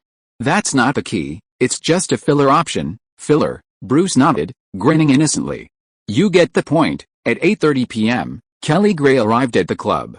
Unlike her business attire during the day, she had changed into a skirt and makeup, looking much younger. After watching the tap dance for a while, Kelly Gray tossed in a $20 tip and came to the bar. Good evening, Kelly, Martin said. Bruce took over all the bar duties. Kelly Gray sat on a high chair and asked, any recommendations tonight? Martin didn't answer. Instead, he asked, is there anything you'd like to do lately? Kelly Gray thought for a moment and said, I'd really like to go on vacation to the beach, but I can't let go of my work and responsibilities. I got it. Martin opened the cocktail shaker and added ice, gin, blue curacao, and lemon liqueur. He shook it well and poured it into a chilled martini glass, garnishing it with a lemon slice. The turquoise cocktail resembled the pure sea. Aegean love, he did not forget to add, as usual, it's my treat. Kelly Gray sipped the wine slowly and said, I heard that the Methodist Church attacked the Beast House for discriminating against men. Shameless slander. I'm going to teach them a lesson, Martin said. I've been reading the newspapers. Conservative public opinion has fought back wildly. The Methodist Church has been at the forefront, openly insulting the Liberty Church and the Beast House, and even attacking us for sexism. He spoke righteously. The club gives priority to ladies, doesn't it? Isn't this the gentlemanly spirit that has always been advocated? How can it be discrimination? Kelly thought it was okay and ladies should be given priority. She specifically reminded. Involving discrimination is very troublesome and a response must be made. Don't be polite to me if you need help. Martin was very responsible. Kelly, you can't lower your standards and participate in such a low-end battle. The scum of the Methodist Church are not worthy of it. Your consideration makes sense. Kelly nodded slightly. Just go ahead and do this matter, and the Liberty Church will cooperate with you. Martin thought for a while, and said, the Methodist Church uses slander as an attack. Kelly, I come from the bottom, and my response may be a little vulgar. Kelly Gray considered for a moment. Well, give me your details. The Freedom Society also has male staff. I recommend you as a part-time social investigator for the ATL Freedom Society. Martin thought to himself, wasn't that a bit too much? He'd gone on the road of a freedom fighter, and there was no turning back. At this point, he could only agree. Okay, Martin wanted to ask if there was any salary for the part-time job, but he held back, considering the image he had just established. The dance music suddenly stopped. Hart, standing on the circular stage, microphone in hand, shouted to the women in the audience, tonight we have a special program. The most handsome man in the Beast House, the man you all dream of knocking over, Martin Davis, is making his acting debut. It's about to start, hundreds of patrons roared. If you are listening to this novel on a channel other than Fanfic World, it means it was downloaded and re-uploaded without effort. We warmly invite you to visit our channel, Fanfic World. There you will find the original version of this story and many other novels of various genres. We look forward to seeing you dive into a world of incredible novels. Chapter 35, The King of Big Mouth. Televisions installed throughout the club simultaneously switched to a cable channel, and a spectacular art drama began airing. The film's defining feature was the handsome men and beautiful women, their looks and figures absolutely stunning. As for the other aspects, that's fine. After all, even the soundtrack was royalty-free classical music. Kelly was in a good mood and joked deliberately. I remember, the supporting actress fought against zombies. Martin followed her words and said, "You invest in a movie, and I will show you how zombies fight against beauties." Kelly drank a glass of wine and was a little drunk. She said, "I will discuss with Benjamin and ask him to write a script so that you're..." "What did the crew say?" She laughed. "Mortar bombardment," Martin asked. "Catherine? Or Benjamin?" "I will settle accounts with them later." Kelly looked up at the TV. "Your part has begun." On the stage, Hart's reminder came. "Our handsome guy Martin is on stage. Look. He's holding a gun and charging at the beauties. He's going to snatch the beauties." His tone was particularly exaggerated. "Come on, Martin. The exciting moment has arrived, and we will soon be able to enjoy Martin's battle." Hart couldn't continue the second half of the sentence, because the character played by Martin on TV was shot in the head by the male protagonist and died on the ground. Even more tragically, he died with his eyes wide open, as the male and female protagonists staged a battle right before his eyes, resulting in the deaths of hundreds of millions. Bruce, sympathetic, came over to comfort him. "You're watching them do it," Martin consoled himself. "I got a close-up. See? I got a close-up in my first movie." Benjamin Galvin, the perverted director, was so audacious that he'd even given a close-up to a background character, just to create a dramatic contrast. Hart, noticing the chill in the atmosphere, and desperate to spare Martin's father the grief, quickly shouted, "Martin Davis, so you really want to blow up the earth?" The entire audience erupted in laughter. Kelly hid her face with one hand, slapping the bar with the other. Martin's face was filled with grief and indignation. "Is that funny?" "Sorry." Kelly suppressed a laugh, looking up. The sight of Martin's handsome face reminded her of the horrified expression he'd glared at the male and female protagonists, and she burst into laughter again. Martin lamented, "It's over. My good reputation." Kelly stopped laughing, suddenly stood up, and asked for a microphone. She announced, "I'm buying everyone a drink." To Martin Davis, "He's a great actor." The room erupted in laughter, then burst into applause and cheers. Thanks to Kelly's drink, there were constant encouragement. "Martin, you were amazing. I'll remember that terrified face of yours for a week," and most of them were just plain frivolous. "Handsome, I'm Earth. Come here, Auntie'll help you maintain your weapon. I need to check your ammunition." The waiters carried out their beers, and the noise finally died down. Martin poured himself a glass of whiskey and poured Kelly a glass of fruit wine. "It's terrible, hell is empty, and the succubus is on Earth," Kelly exclaimed. "It's not easy for you to survive until now, because no matter how much money they offer or how they tempt me, I remain unmoved." Martin was full of integrity. "I know what my goal is." He was always so honest. "I want to be an actor, a star," Kelly reminded. "This road is not easy to walk." Martin clinked his glasses with her. "For someone like me, which road is easy? The easy road is to join a gang in the slums and become a little brother selling flour and seaweed. I don't know when I will die in a stinking ditch." He shrugged. "The difficult road and the easy road are actually the same to me. They are both damn difficult." Kelly didn't mind Martin's swear words. Instead, she sighed at Martin's true feelings. "This life is always so fucked up." Martin drank the wine in the glass in one gulp. All was fucked up. Kelly drank up the fruit wine, settled the beer bill with Bruce, turned around and said, "Martin, it's easy to chat with you. You are an interesting guy." She took out another $20 and put it on the bar. "Old rules. You buy the drinks, and I'll give the tip." Martin put the money away. "I won't be polite with you. You bought me 2 drinks. I'll buy you dinner later." "Forget it. I can't say when I will be free. I'll call you then." Before leaving, Kelly suddenly hooked her finger at Martin, waited for him to come closer, and whispered, "I'll introduce someone to you another day." Martin was naturally puzzled. "Who is that person? So mysterious?" Kelly waved her hand. "You'll know when the time comes. Not to mention anything else, just for that glass of paper airplanes, the female alcoholic will definitely come over." As the men gradually walked away, Bruce asked, "Just leaving?" Martin was surprised. "You're staying?" Bruce nodded. "I see. Your skills are all in your mouth." Martin, who was several times thicker than Bruce, immediately retorted, "Of course not like you.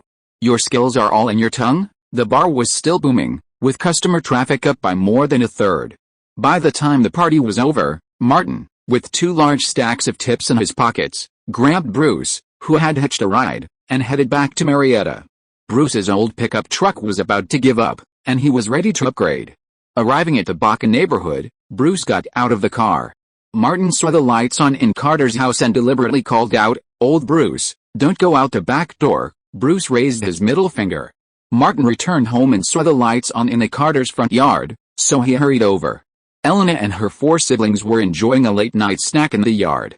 Martin asked, so excited. Elena tossed a can of beer over. "Waiting for you, waiting for me, don't talk nonsense," Elena said to Harris. "Watch the house." Then she said to Lily and Hall, "Come with me." Martin asked, "Where to?" Elena said, "You drive, we'll wait." "You'll know when you get there." Martin didn't waste any time, driving from the backyard to the front door. The 3 of them got in, and Eleanor lowered the passenger window. To the church cemetery, Martin started the car and drove towards the cemetery. "Wood," Elena said, "that bastard Scott wouldn't steal anything worthless. Beware of fire, theft, and that." This was a poor neighborhood, and the Methodist church cemetery was just a haphazard wooden fence. The poor, the homeless, and stray cats and dogs had already torn the fence to pieces. Martin had turned off the lights early and slowly drove over. The 4 of them got out and worked together to dismantle the fence. Lily peered into the cemetery and whispered, "Will a female ghost emerge and take Martin away?" Martin pointed to the nearest pit. "Idiot, do you see that? That's a grave." Lily's face paled with fear. "A female ghost emerging?" Her voice trembled. "Hey, can you hear me? Take Martin away, not us," Martin said sinisterly. "If you don't shut up, I'll bury you in that pit." Lily dared not speak. The 4 men tore through the wooden fence, tearing it apart, taking up most of the trunk, and retreated under cover of darkness. Hall suggested carrying a coffin back to use as a bed for Harris, but Martin slapped him on the back of the head. Furious, unwilling to see Martin again, Hall got on the car, slumped over the back seat, and peered behind. In the distance, a large house near the cemetery suddenly flashed with lights. Hall vaguely saw a girl running out, followed by someone else. Before he could see clearly, the lights went out again. Hall scratched his head, dismissing the incident. The poor can't even take care of themselves. Chapter 36 Conservative Diehards. On a weekend morning, the Carters went out together to repair the fence. Mrs. Wood, who lived across the street, approached with a wheelbarrow. She stopped in front of the door and said, "Last night, I saw Scott being picked up by a car." Elena smiled. "That's good. He won't bother us." Mrs. Wood was a kind person, and she reminded them, "You can't do without him." Elena nodded. "He'll be fine." Mrs. Wood pushed the wheelbarrow and slowly walked across the street. Martin came out of the house with his toolbox. He looked at the slightly worn wood in front of him and began to give random instructions. "Hall, get your shovel and dig the hole. Harris, get a ruler and measure the height. Lily, help me." He found a handsaw and began sawing the wood. Suddenly, someone blocked the sun. Martin looked up and saw Lily. "Idiot, what are you doing?" Lily held out her hand. "You're as dumb as a pig. Give me the saw." Martin remembered Elena mentioning that Lily was the best at handicrafts in the Carter family. He handed her the handsaw and asked, "Can you do it?" Lily sawed the wood expertly, her mouth still busy. "I can make it look just like you." Martin didn't tell her to shut up. Instead, he said, "I have a handicraft to do." Then, thinking of Lily's age, "Forget it, you're not suitable." Lily raised her voice, "Watch me saw this piece of wood into your shape. You better not be bragging, idiot." Martin decided to find a partner for James. "If you can't do it, I'll dig a hole in the backyard and bury you." Lily blinked, and then listened to you and Elena every night. With a whoosh, the torn rope thrown by Elena hit Lily on the head. Lily quickly shut up and settled down to her handicraft. Martin took a shovel and helped Hall dig the hole. The body seemed to have muscle memory, and it was very skilled at doing it. Digging a hole to bury the body didn't seem difficult. After working for most of the morning, a wooden fence was erected in the part of the yard where the wire mesh was missing. All the wood was shaped strangely, standing upright in the earth and kang, as if it was attacking the earth. Lily Carter's masterpiece. Martin and Elena tied it up with ropes and connected it to the wire mesh. Although it was not very beautiful, it was functional. The main thing was that they were not afraid of thieves. Scott would not be interested in worthless broken wood. Martin washed his hands, drove out, and said, "I'll treat you, idiots." At noon, Elena and the other three got in the car, and Martin drove to a nearby fried chicken and hamburger restaurant. The average cost per person was $5 or $6, enough to make Lily and Hall, the two idiots, roll their eyes and vomit. After dinner, Harris bought some old magazines from a nearby bookstore. Back at the Carter residence, Martin sat on the sofa, picked up a magazine, and said to Elena, "Calculate the rent." Then, turning to Lily, he pointed at her and said, "Shut up, idiot." Lily's words caught in her throat, and she coughed. She tried to defend herself. "I didn't say anything." Elena went to look for the account book. Martin flipped through the magazines and picked up an astronomy magazine. The page he opened was about a recently discovered star. It seemed like there were so many new stars discovered every year. Martin picked up the magazine and waved it at Harris. "Have you studied astronomy?" Harris, absorbed in his reading, didn't even look up. "Forgot? I'm in the astronomy club. Don't ask me to introduce you to the stars. I go to public high school." Elena emerged from the bedroom, a notebook in hand. She flipped through it as she said, "I don't know how Emma negotiated that 6-month rent with Jack, $1,000. Martin, figuring it must have been done in bed, said, "I'll give it to you on Monday." Like fact, Elena never hesitated to be polite with Martin when she got up. She immediately glared at him. "Idiot. You want to dodge your debts like that jerk Jack? This is due at the end of March, and it's almost June." Lily finally seized the opportunity. Because dodges pay, he feels even better when he messes around. He threw the astronomy magazine, hitting Lily in the face. Martin said simply, "I'll give you $2,000. Elena generously said, "I don't want the interest. I have a friend this afternoon." "You guys go ahead." Martin got up and left. Elena picked up the clothes basket and followed Martin next door to collect his clothes. The washing machine here had been sold years ago, so Martin took all his dirty clothes to Elena's place. Martin had grown accustomed to it, so without further ado, he drove to downtown Atlanta and arrived at a coffee shop where they'd been. Barkley, a reporter from the Atlanta Star, was already waiting there. Upon seeing Martin, he said, "I've got some information." Martin pulled out $200 and pushed it toward Barkley. "Here's yours." Last time, Martin had asked Monica's freelance journalist friend what the market price was for soliciting information and buying materials from reporters. Barkley put the money away and said, "In a few days, a director of the Atlanta Methodist Association, a man named Milton, will be attending a press conference for a large-scale skills training program. He's one of the Methodist Association's most hawkish conservative opinion leaders." He opened his bag, pulled out the information he had collected, and handed it to Martin. The statement that sparked the Liberal Party's protest, the view that women are merely subordinates in the family and must follow the family's will, was publicly stated by him. Martin quickly scanned it. "Has this man made even more hawkish statements in the past?" Barkley nodded. "Yes, he's a die-hard conservative." Martin went to look at Milton's information. The information Barkley provided was naturally not confidential. Most of it was readily available to reporters. One paragraph caught Martin's attention. Of Milton's 3 marriages, 2 failed because the women had cheated on him.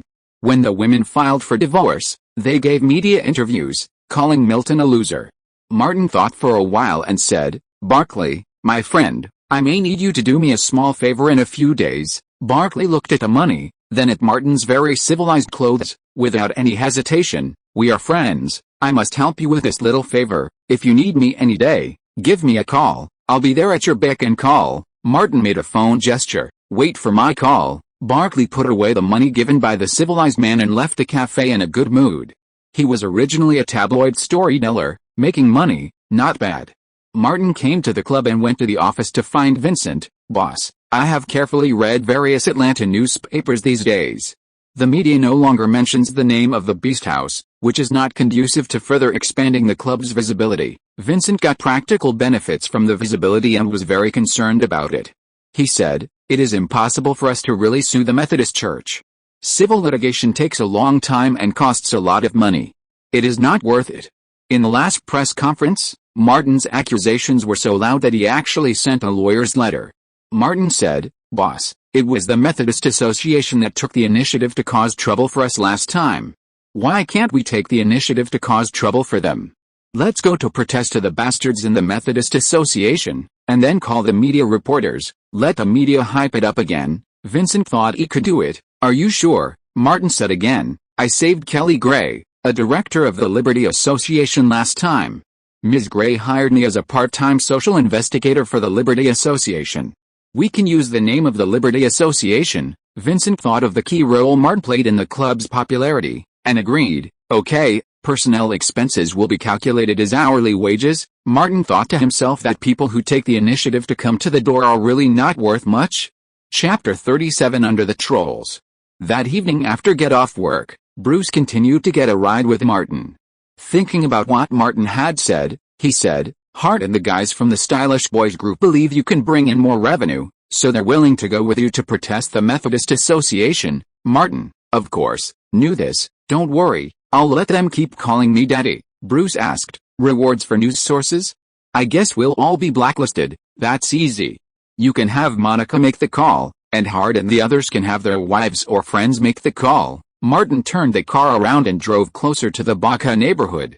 The boss agreed to subsidize the hourly wage. He thought for a moment, then said, I'll go to the Freedom Club on Monday and see if I can get a sponsorship. Old Bruce, it's not certain, so don't tell me yet. The Ford stopped at the intersection, and Bruce got out. Don't worry, I'm not an idiot like you. The car door closed, and Martin sped off, leaving Bruce smoking a cigarette. Bruce was furious. I hope you get robbed by some black guy when you get home. Martin reached out the window and gave him the middle finger. The car reached the intersection leading to the Clayton neighborhood. Beneath one of the few remaining streetlights, two white men stood up, clutching white plastic bags and gesturing toward Martin. Martin had encountered these vendors before, seaweed and flower vendors. He didn't slow down, continuing forward. A few dozen meters from now, he heard a screeching sound of brakes behind him. Martin instinctively glanced in the rearview mirror. A pickup truck sprinted toward the intersection, and the two white men turned and ran. Within a few steps, flames erupted from the truck's open passenger and rear doors. Boom, beware of the trolls, and everyone is equal. The two white men fell to the ground. Martin drove quickly, driving into the backyard. He felt his hand for the gun hidden beneath his clothes, feeling a sense of security. Fuck you. Seeing the sight firsthand, Martin's deepest curse burst out. Trolls. While the neighborhood was infested with trolls, Clayton wasn't the most chaotic, far better than the predominantly black and Latino neighborhoods. It was the first time Martin had witnessed a shooting since arriving. He washed his face, calmed himself, closed the doors and windows, and waited a while. The neighborhood remained quiet, so he went to bed. In the early hours of the morning, Martin was awakened by the sound of gunfire, which sounded not far away. He grabbed his pistol and cell phone and waited at the door, behind the masonry wall. The roar of car and motorcycle engines echoed, accompanied by intermittent gunfire. He called Elena, waited for the line to connect, and said, "Close the doors and windows, and don't come out." Elena replied, "I know, idiot. You don't even go out. Your crappy pistol won't even work for birds." Martin hung up and called 911. Presumably, many people in the neighborhood had called the police. But the sirens remained silent. Poor communities lack human rights. After the gunfire subsided and the roar of engines faded, the sirens finally began to blare from a distance. At dawn, Martin and Eleanor went to the scene to investigate. Less than 150 meters from the Carter residence, the wooden walls were riddled with bullet holes like a hornet's nest, and the dirt floor was a dark, dried blood. Police had set up a cordon. Martin spotted Mr. Wood and asked, "What happened?" Wood had arrived early and knew a little more. "I heard a black gang from the south was looting the market, and then they got into a fight with Jackson and his gang. 4 people were dead. Our shabby neighborhood is going to be in chaos." The middle-aged man next to them asked, "I'm going to buy a gun. Are you guys coming?" Eleanor replied, "I'm going. Whoever dares to break into my house, I'll blow his head off." Martin got back to the car and called Bruce, asking him and Monica to go to the gun store. Bruce said, "A dealer was killed in the Baca neighborhood last night." Martin was relieved. "If we go this way, we'll end up the same way." The atmosphere in the car was a bit heavy. All 4 of them came from lower-class backgrounds and had little education. Only Bruce's military service was a relief. Martin parked his car in front of the gun shop. "Everyone, let me be frank. Never get stuck in this mess again. No one's going to help us poor bastards." Bruce seemed to understand. "So, you've been working part-time?" Martin opened the car door and said, I'm just a part-time hourly wage worker. I don't know anything else. Elena and Monica were puzzled. What are these two idiots talking about? The four of them got out of the car and went to the gun shop to choose a gun. Martin had a pistol, but after what happened last night, he had a fear of insufficient firepower. He wanted a long rifle. Elena also wanted a long rifle. Georgia law allows long gun purchases without a license. The two followed Bruce's professional advice and chose shotguns that suited them. Bruce bought an AR. When the community deteriorates to a certain point, they have no choice but to take up arms. After a morning of shooting practice, Martin, on his way home, warned Elena, "Keep your gun safe. Don't let that idiot Hall get his hands on it. I doubt he'll blow his head off." Elena scoffed. "He's not as idiotic as you." That evening, another shooting occurred north of the Clayton neighborhood. The gang war continued. After get off work, Martin simply slept in the Carter family's living room, clutching his shotgun. At breakfast, Hall complained, "We should be proactive and blow those bastards' heads off." Lily scoffed, "You'll get yours first." Elena, usually optimistic and cheerful, looked at her siblings, speechless with a heavy heart. Harris, feeling an inexplicable pressure, suddenly looked up and said, I'll find a way to make money and move you to a better neighborhood. That's the only way." Martin couldn't think of any other way. Patrolmen were rarely seen in this shabby area, and even the police wouldn't come if they called the police. He asked Harris, "How are you going to make money?" Elena replied, "I'm going to keep buying lottery tickets." Martin could only say, "Worthy of Elena." But she went on to say, "I wrote down all the cocktail recipes you gave me and have been practicing them." Martin asked Lily for paper and pen and wrote down some more recipes for Elena. After breakfast, Martin sent Elena to the Methodist church. Then he remembered something and asked, "Is the Methodist church going to hold a large-scale training soon?" Elena said, "It's for stupid believers and their idiot children. It's at the Methodist training center where you picked me up last time." She reacted quickly, "Are you going to cause trouble again?" Martin thought for a moment and said, "Go if you have time. Then help me keep an eye out for Milton." "I know him," Elena said. "He stinks of the same sinfulness that people like me are born with." She was very interested. "Do you want me to secretly follow him? That way I can help you more." Martin interrupted her, "Just attend the training peacefully and pay attention to when Milton goes there. Don't do anything else. You can't do complicated things." Elena's chest hurt with anger. "My IQ crushes you, idiot." Martin glanced at her rapidly rising and falling chest. "Okay, I admit, I can crush you." The Ford stopped in front of the lottery shop. Elena got out to buy lottery tickets and asked, "Are you free at noon?" Martin shook his head. "Probably not. I'm going to consult a patent lawyer and then go to the Freedom Club." Elena was surprised. "Patent lawyer," she remembered. "You told Lily about handmade." Martin said, "Almost. I'll go ask first." Chapter 38 Design Patents. Martin bought a few newspapers and checked the relevant information sections. He made a few calls, identified a law firm that offered professional services, and immediately went there. Martin was met by Gary Hodgson, a patent attorney who had risen through the ranks as a patent agent. Hodgson first explained the fee structure for patent consultations. Martin didn't hesitate, getting straight to the point. "I have a product I'd like to apply for a design patent, but how do I define its appearance?" Hodgson simply reminded him, "It must be an industrial product, with a novel, original, and decorative design." Martin asked, "What about an existing design?" Hodgson asked, "Did you bring the product or drawings?" Martin shook his head, thinking briefly. "For example, the design of the product was based on my brother." Hodgson stared at this strange man with a gaping mouth, wondering if he was kidding. He reminded him again, "Mr. Davis, we're discussing a very serious patent issue." Martin said seriously, "I'm serious." Hodgson thought for a moment, then said, "It's impossible to prove. It's not original, it's not novel." The more he spoke, the more he felt off. Where the hell did this strange man come from? Hodgson's professionalism helped him suppress the urge to curse. He clenched his fist and shook it. Like this, for something so common in real life, something people agree on, design patents wouldn't be approved. This wasn't quite what Martin had envisioned. Hodgson continued, "If you insist on doing it, it's just a waste of time and money." Martin understood the other meaning. "Are patent applications time-consuming and labor-intensive?" Hodgson replied, "The average time from application submission to approval for a design patent is 19 months, and for an invention patent, 24 months. "Thank you, attorney." Martin asked for Hodgson's business card. paid the consultation fee, and left the office. Returning to his car, Martin gripped the steering wheel but didn't start the car. It's normal for assumptions to differ from reality. This requires adjustments based on reality.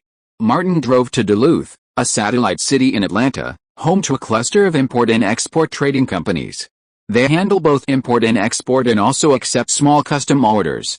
Martin had originally considered the cheaper EU-made products, but after consulting with several Chinese companies, he learned that shipping alone would take a month. He ultimately opted for a local trading company. After contacting more than a dozen companies, Martin circled a few and asked for their contact information. Then he rushed to the ATL Freedom Club. He had already made an appointment with Kelly Gray, and when he arrived at the hall where the press conference was held last time, Martin said goodbye to the receptionist and went up to the third floor. The Freedom Club members were coming in and out, very busy. Martin entered the office, and Kelly Gray was signing documents. Wait a moment, you go ahead. Martin sat on the sofa in the reception area and picked up a newspaper. The Atlanta Free Press is the most famous liberal media in Georgia. The report on the third page of the newspaper mentioned Milton, whom Martin had previously paid attention to, and berated Milton as worthless. Martin found the reason from the Constitution Daily on the same day. Milton claimed that the Methodist Church was actively carrying out skills training to help women find jobs, and angrily criticized the Freedom Club for only talking big and not doing anything practical. After processing the documents, Kelly Gray came to the reception area and handed a file bag to Martin. The procedures have been completed. Starting this week, you will also serve as a social investigator for the Freedom Society, she emphasized. There is a salary, $200 a week. Thank you, Kelly. This will make me a little more comfortable. Martin knew what Kelly was concerned about and responded immediately. I came here today because of one more thing. We talked about it last time. Milton from the Methodist Church is attacking us again, and I am going to launch a counterattack against him. If you want to make a gun, you must be aware of it, not to mention that he has other ideas. Several Freedom Society directors had focused on Milton, and Kelly was quite interested. Tell me about it, Martin said. All I can think of are some clumsy solutions. Everyone in the club is furious lately.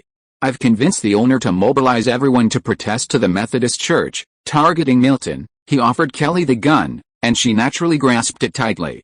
After a moment's thought, she said, okay. After several encounters, Martin specifically reviewed Kelly Gray and the Freedom Society's situation. I've been thinking about it over and over again these days, and I've come up with some ideas, but I'm not sure if they'll work. Kelly Gray smiled. Don't worry, I won't laugh at you, just so you know. No laughing, Martin said, arguing appropriately. Kelly Gray initially found it amusing, like some low-class thug playing dirty, but as he listened, he took it more seriously. She stared at Martin. What are you thinking? What do you want? Martin scratched his head, as if he had difficulty speaking. After a moment's hesitation, he said, don't worry about you laughing at me. I'm tired of being poor.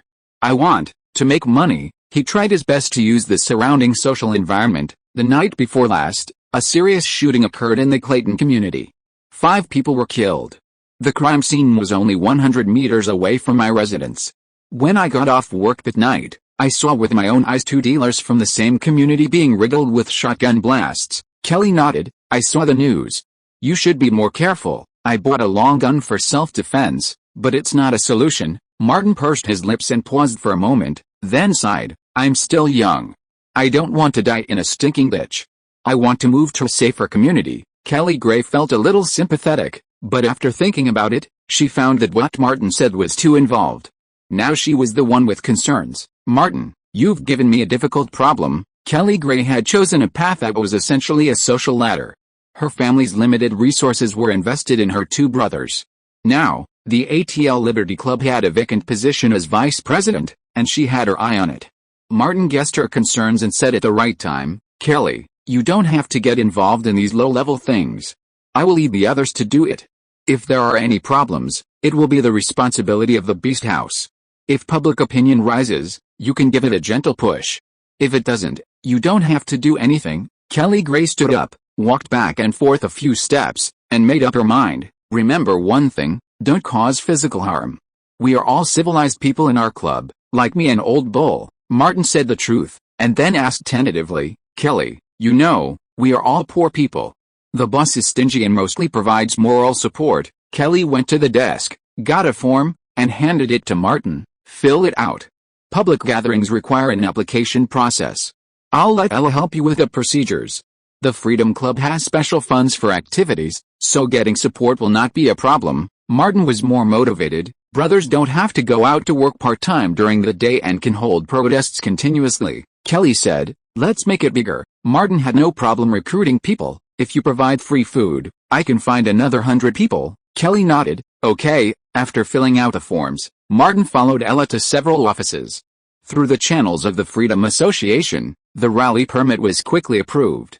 Kelly was not free at noon, so Martin simply invited Ella to lunch and called Andrew over. During the conversation, they talked about the crew coming from Hollywood. Andrew and Benjamin were currently doing preparations. A production team for the project would soon arrive in advance to arrange matters after the crew arrived in Atlanta. The female producer from the LA Freedom Association was coming. Martin calculated the time. In the afternoon, Martin called Bruce and Hart to drive a car each to pick up materials for the rally from the Freedom Association. The Freedom Association held rallies all year round and had all the relevant items available. Martin asked for materials related to the Beast House, and they could also find partners to make them specifically for him. It would only take a day. Martin went back to make samples of the items. Chapter 39 Kettle. Martin had brought money with him on his morning run. He noticed new vendors around the neighborhood. They were easy to spot. The previous vendors were mostly white, but now they were all black. Martin had no desire to interact with them, so he took the initiative to avoid them. He walked to the north side of the neighborhood and found Scott, bag in hand, shuffling toward his grocery store. Injured again? Martin asked curiously. Scott paused and said, I got a new job, and it pays well. Tell you, idiot, Scott Carter. I'm going to be rich soon. Martin didn't know what exactly was going on, but he had a guess. Too lazy to elaborate, he asked, do you have modeling clay in your shop? Scott shuffled toward the store. Yes, come with me. What are you going to do, you clumsy idiot? Martin mumbled. Little toys, to amuse people. An hour later, at Carter's house. Martin cleaned the table, opened the bag of clay, pulled off a large piece, and began to shape it according to his imagination. But the difference between his imagination and his actual creation was stark. Pink clay, from Scott's place. Harris came over after washing the dishes and took a look at what Martin had made. It was a large mass at the bottom, with a line sticking out from the top that looked like a coiled snake. He exclaimed, Martin, did you make a piece of shit? Martin stopped. Is it that bad? Harris shook his head, looking at Martin like he was mentally retarded. He turned and called out, Elena, Martin needs your help. Elena rushed out of the room. Martin said seriously, you're not suitable. Elena said, handicrafts are my specialty. She rolled up her sleeves and prepared to start. What do you want to make? Martin was helpless, gesturing with his hands about 30 centimeters. About this height. It looks like, well, a complete wooden fence. Elena looked at Martin's creation and instantly understood. I see, Martin added, this is a kettle I'm preparing for the Freedom Society's protest rally. Elena worked quickly creating a rough outline and then refining it with a carving knife. Martin pointed to the top of the cone and said, add a straw here. Elena asked, are you sure this is a kettle? I'm not very knowledgeable, don't lie to me. Martin said seriously, of course it's a kettle. He pointed to the cylinder and said, design it with the words, my life, my own rules. Because of Martin, Elena had recently been following Methodist and liberal groups and had even visited the Beast's house. She asked, is this design and slogan just for liberals? Martin said, I'm working on making it a favorite among liberals, a dedicated kettle. Elena was surprised, you even understand business? Martin knew nothing about business. He'd been floating around all the time, never had any experience in the business world. The kettle and slogan were all copied from the entertainment industry. In a previous life, after 2015, he had forgotten the exact year, Kent Jenner had used a water bottle like this. As for the slogan, it was originally used by Hollywood's Me Bunny. Unfortunately, the kettle's design couldn't be patented. Elena brought a hairdryer to dry it quickly. Martin continued to think about how to monetize it. Elena crossed her arms. Idiot, what are you thinking? Martin said simply, first, I'm a true liberal. I need to be widely recognized, especially by liberals from California. Before he could finish, Elena was already giving him a middle finger. Martin kept going. Second, Sell it to liberals and make some money. Elena didn't understand. Are you sure? Martin simply nodded. The equal rights kettle was a key part of what he was discussing with Kelly Gray. Elena said, the straw must be removable so customers can use it up and down. Martin was speechless. You're wasting your talent here. He went next door to change into formal clothes, retrieved a briefcase, put the kettle in it, and said to Elena, where's the dress I bought you? Put it on. From now on, you're my assistant. Keep your swearing down. Elena changed and followed Martin out. They first went to the Marietta Theater. Through Jerome, they found a prop maker who worked with the company. Using the clay model as a base, they paid him to create a prototype using hot melt resin. Jerome looked at the bizarrely shaped kettle and asked, how do you make something like this? Martin, of course, wouldn't say commercially. He pointed at Elena and said, Captain, she always misses my kindness and insisted on making an everyday item based on me. Elena cursed inwardly. Jerome looked at the kettle and suddenly felt a surge of inferiority. He felt tired and didn't want to talk. Finished? Let's go. Martin drove to Duluth. After observing the main products of the companies he had identified and talking to them, he found a suitable target, an import-export company called Gulf Trading, which included a variety of kettles. It was a small, long-established company with a good reputation. The owner, Razade, spoke in accented English. Mr. Davis, we can absolutely satisfy your small merchandise needs. What kind of item are you interested in? Martin said directly, I'd like a custom kettle. Razade asked, what are your specific requirements? As low a price as possible, with the best materials possible, including the outer shell, and it must meet relevant American standards. Martin was concerned about the possibility of poisoning. Razade pondered for a moment and asked, do you have a sample or drawing? Martin produced a sample made by the prop master. He placed a unique pink kettle on the table. Razade's mouth twitched slightly. Is this a kettle I can't even show off? Razade took the water cup and examined it carefully. This material won't do, I just made the sample. Martin was direct. I want a first run of 10,000. Name your price. This was his estimate based on the number of Beast House patrons and Freedom Association members. Razade calculated briefly, $5. Martin shook his head. A Chinese company across the street quoted $1.50. He held up a finger. This is just the first batch. Razade calculated the costs. Our factory has never produced these kettles before, and the mold making costs are extremely high. After some negotiation, Martin demanded that the goods arrive within 2 weeks, and the final price was $3 per unit. This included customs clearance, transportation, and storage costs. Martin called the law firm he had visited last time, and a professional lawyer came to help him draft the contract. He paid a $4,500 deposit. On the car ride back, Elena's suppressed worries erupted. Idiot, $30,000 worth of goods. If you can't sell them, you'll be broke again, and face a damn commercial lawsuit. The final payment is due in 2 months, so it should be fine. Martin had thought about it. I'm trying to get the Freedom Club to buy. Even if they don't want it, I can still sell it at the club. They'll definitely be interested. He turned around and smiled. If you fail, the worst that can happen is that we'll go on the ring stage. Chapter 40 Civilized people demonstrate. Shortly after 10 a.m., cars began to pull into the public parking lot near Peachtree Street Plaza. Including Martin and Bruce, over 20 members of the Beast House, donning vests emblazoned with the club's name and lugging various rally materials, arrived at their destination. Martin shouted, "Sons, show off our power." The club members roared in agreement and set to work. Suddenly, Hart ran over with a banner. "Dad Martin, hang yourself up, you'll look absolutely majestic." Carrington, Ivan, and the others clamored, "Hurry up. Hang Dad Martin from the tree." Martin glanced around and unleashed his ultimate move, "You bunch of idiots. If anyone says another word, I'll dock their allowance." Both from the club and the Freedom Society, the gang fell into line. Their combined allowance was over $100 a day. "Here come the beauties," Hart exclaimed excitedly. 2 buses pulled up on the curb. Led by Ella and Monica, nearly 100 women in their 20s and 30s disembarked and joined the Beast House members. Carrington said, "Some of them look familiar." Hart recognized them, the same ones who went crazy at the club last time. Monica came over, hugged Bruce and kissed him passionately. The Beast House whistled loudly. Martin, seeing the men and women, all hormonal and not at all serious, shouted, "Get down to business. After this, there'll be plenty of time for you to mess around. With so many people, Chaos ensued, and controlling the situation was a challenge.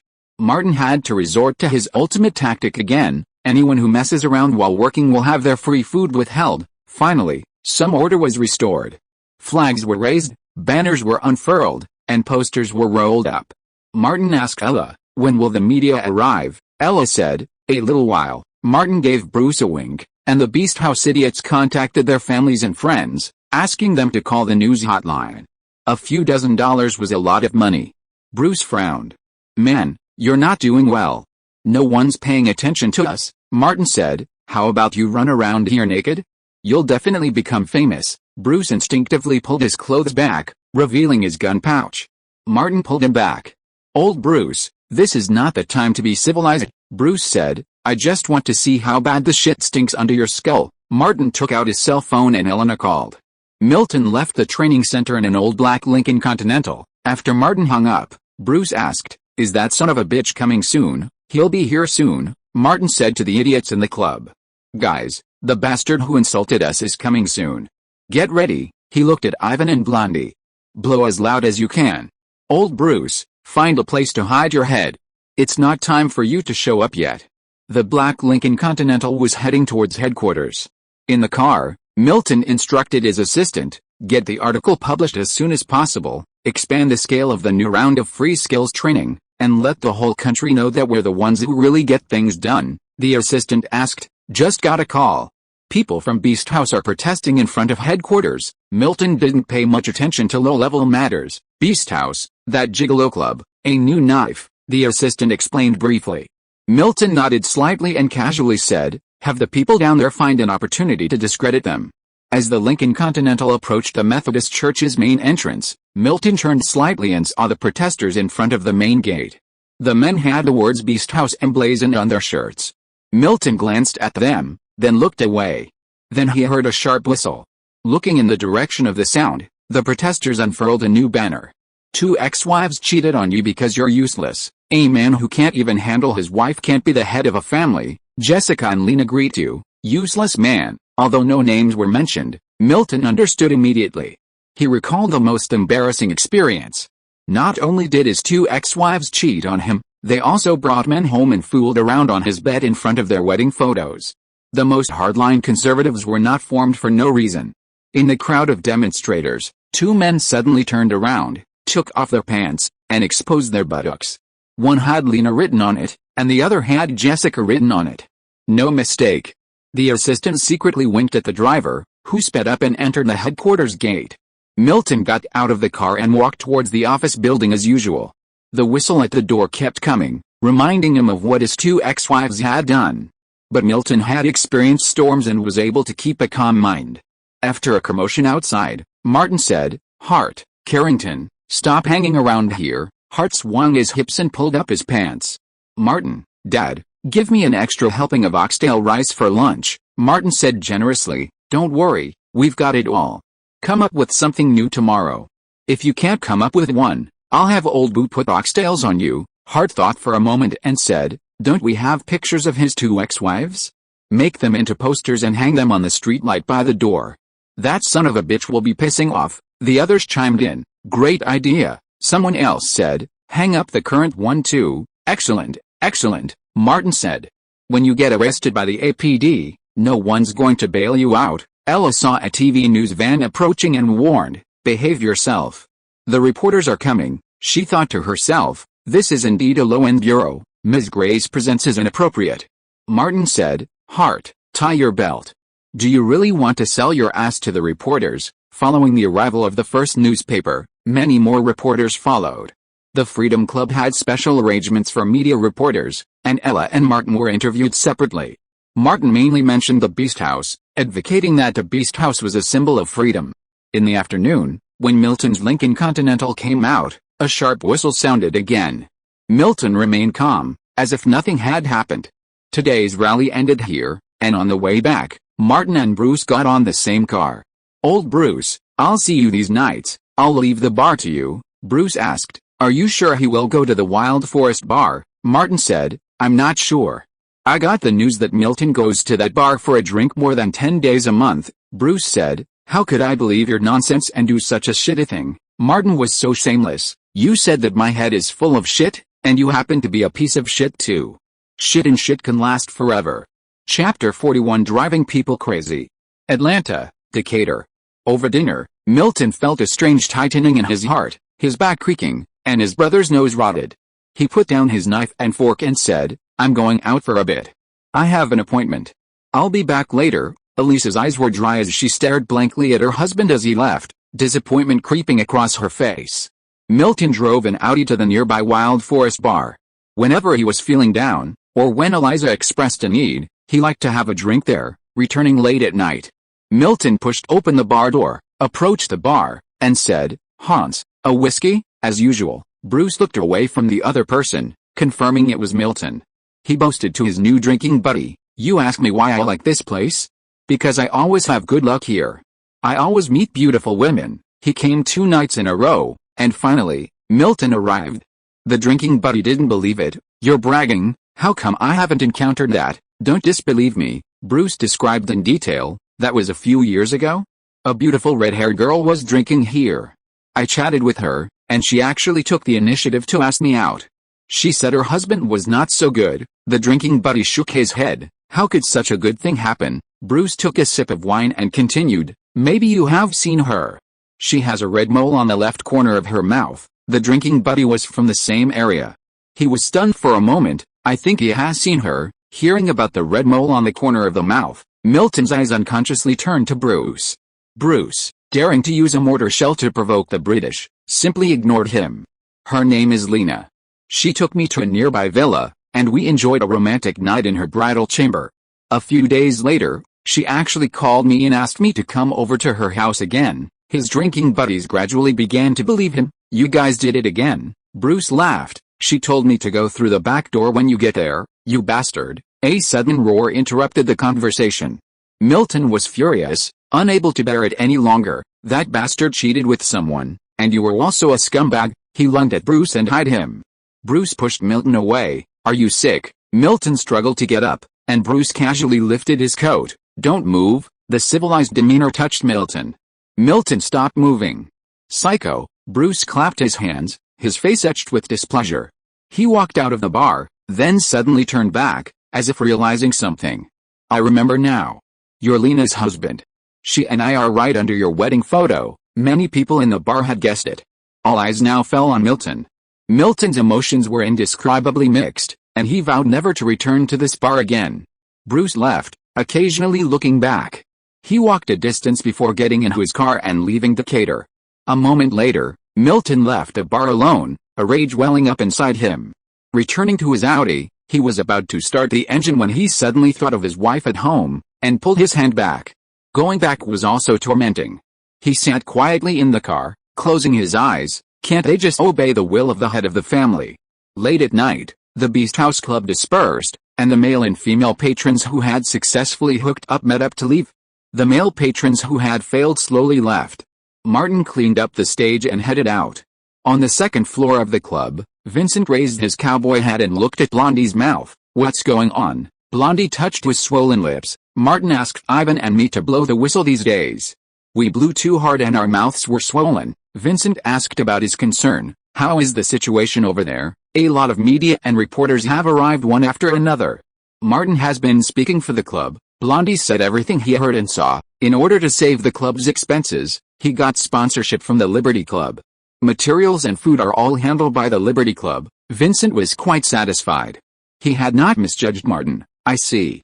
You can go back. Sophia, who had been silent all the time, suddenly spoke. A smart person like Martin Davis cannot be kept under control by this kind of idiot. I know. Vincent took out a cigar. As long as he can bring me profits without harming my interests, do I need to deal with him? He roasted the cigar. Martin gave me some ideas. I plan to open an hourly hotel and a special goods store nearby. I believe the business will not be bad and I can make more money. Good idea. I support you. Sophia stood up. I won't talk to you anymore. I didn't come here to chat with you about these boring things. I want to see my little darling. No mistake. Vincent saw Sophia's sturdy body and warned, don't play with him. Sophia turned around, veins and muscles protruding on her neck. I can't hurt him enough. On West Street, Martin got into the Ford and saw Bruce in the passenger seat. He asked, "Did you get anything tonight?" "I guess he wants to kill me," Bruce said briefly. Martin exclaimed, "Old Bruce, you're a genius. No one can compare to you, man. You have a first-rate appearance, but it's full of crap underneath." Bruce asked, "Who did you learn that from?" Martin's response was almost automatic. "Jack Davis is the most talented guy in Atlanta. Tell that shit to someone else." Bruce didn't ask any more questions. A normal person would go crazy if you did that to them, and he's had 2 wives cheat on him. Martin didn't need to make up any high-sounding words. "I'm also concerned about the club's attendance. I can make more money for you. Do you spend money on cars? Do you spend money on Monica? Do you spend money on running?" Bruce interrupted him. "You stinking piece of shit, shut up." Martin shrugged. Bruce said, "Man, since I met you, I've discovered that I'm actually a good person." Martin said, "I'm a good person too. Don't argue with me. Ask Hard and Carrington. Ask everyone in the club." Bruce knew the answer without even asking. A bunch of good sons. The next morning, Martin called Barkley and arranged to meet at their old place. He and Bruce rushed over together. The Methodist Association was about to hold a training event, and the press conference had sent invitations to many media outlets, and the Star-Times had also received a copy. Martin said, "We are friends, and I won't embarrass you. I'll just attend the press conference for you for free." Barkley was very embarrassed. "This isn't good." Martin raised his hand and twirled his fingers like he did when they first met. "I never let my friends down." This time, without Martin's reminder, Bruce pulled his arm back, proving that he was a civilized person who did things in a civilized manner. They had cooperated twice, and one more time was no big deal. Barkley no longer hesitated. "I'll deliver the goods to you tomorrow morning. If you are listening to this novel on a channel other than Fanfic World, it means it was downloaded and re-uploaded without effort. We warmly invite you to visit our channel, Fanfic World. There you will find the original version of this story and many other novels of various genres. We look forward to seeing you dive into a world of incredible novels." Chapter 42, Accumulated Anger. Early in the morning, Martin drove out of Clayton and arrived at a parking lot near Highway 265. Less than 10 minutes later, Barkley arrived in his car. The 2 cars pulled up next to each other, and Barkley got out, handing Martin his bag. "Everything's in here." Martin opened the bag, revealing his recorder, camera, press pass, and interview credentials. He pulled out an envelope and slipped it into Barkley's hand. Barkley quickly counted them, smiling with satisfaction. Martin said, "Wait for my call. It's okay, there's no rush." Barkley, still uneasy, warned, "You're not going to do anything illegal, are you?" Martin said, "I'm a civilized man. I'm only attending the Methodist press conference under the name of your newspaper." Barkley nodded, got in his car, and then thought about it, feeling something was amiss. Martin drove to the club, went into the backstage dressing room, and retrieved the makeup he had prepared. Bruce pushed the door open and asked, "Why don't you let that reporter go?" Martin opened his makeup bag. "Even if you give him money, he may not ask questions in a way that completely infuriates a person." Bruce said, "Man, I have a feeling that working with you will be over soon." Martin asked back, "A civilized man who dares to use mortar shells against the British is afraid of a man whose brother is not useful. I'm afraid you will blow up the earth." Bruce saw that Martin was proficient in makeup. "You can do this." Martin shrugged, "I'm an actor." "Jack Davis," Bruce interrupted him, "I know that Jack Davis is the most versatile person in the United States, and you are his bastard son." Martin snapped his fingers. "Congratulations, civilized man, you have learned a new skill." Quick answer. Makeup was one of the few gains he had from his many years of acting career in his previous life. After Martin put on his makeup, a wig, a pair of brown glasses, and a fitting old-fashioned formal suit, he looked like a conservative and dull middle-aged man. If you were not familiar with him, it would be difficult to recognize him. This was specially prepared by Martin based on his conservative style. The 2 got into the Ford car, and Bruce drove the car to the training center and said, "Be careful, don't get beaten to death on the spot, and the shit in your brain will fall out, and the whole world will know that you have no brains." Martin took out his press card. "I am a reporter now." The car stopped near the training center. Martin got out of the car, raised his camera, and took pictures of the crowd in the Beast House. When he arrived at the door, Martin mixed in with other reporters, showed his press card and interview card, and successfully entered the training center. Martin also saw a few acquaintances, a female reporter from the TV station and a male reporter from the Constitution who had interviewed him at the door of the Beast House. Just in case, he automatically stayed away. The press conference was held in the hall of the training center. Ms. Jennifer directed the volunteers to set up the venue. Elena took over a job and put the names of the media participating in the press conference on the backs of the chairs. She put the name of the star on the first row. Jennifer said at this time, there will be a question and answer session in the news conference. The microphone needs to be handed over to the reporter asking the question, one person on each side. Elena immediately stood up. Mom. Jennifer remembered Elena who had reported the Beast House, and nodded, okay, the left side is up to you. On the other side, media reporters from Atlanta and Georgia, including Martin, were preparing to enter the press conference. 2 staff members of the training center came over to hand out lunch coupons. The kind that can be used at any time in nearby high-end restaurants. The intention is self-evident. Martin then put the coupon in his pocket, mixed in with dozens of reporters, entered the venue, and quickly found a seat in the first row. The press conference kicked off, hosted by Jennifer. A representative of a family who participated in the training came on stage to express his gratitude to the Methodist Association. A member of the Atlanta City Council highly praised their work. Milton took the stage to speak, angrily denouncing the absurd remarks and behavior of the liberals, and reiterated his views. When it came to the question and answer session, Jennifer first called on the reporter from the Atlanta Constitution. This is the best-selling local newspaper in Atlanta. The questions asked by the Constitution reporter were standard, and Milton handled them easily. Next question. Jennifer scanned the crowd of dozens of reporters. The first 2 rows, including Martin, caught her eye.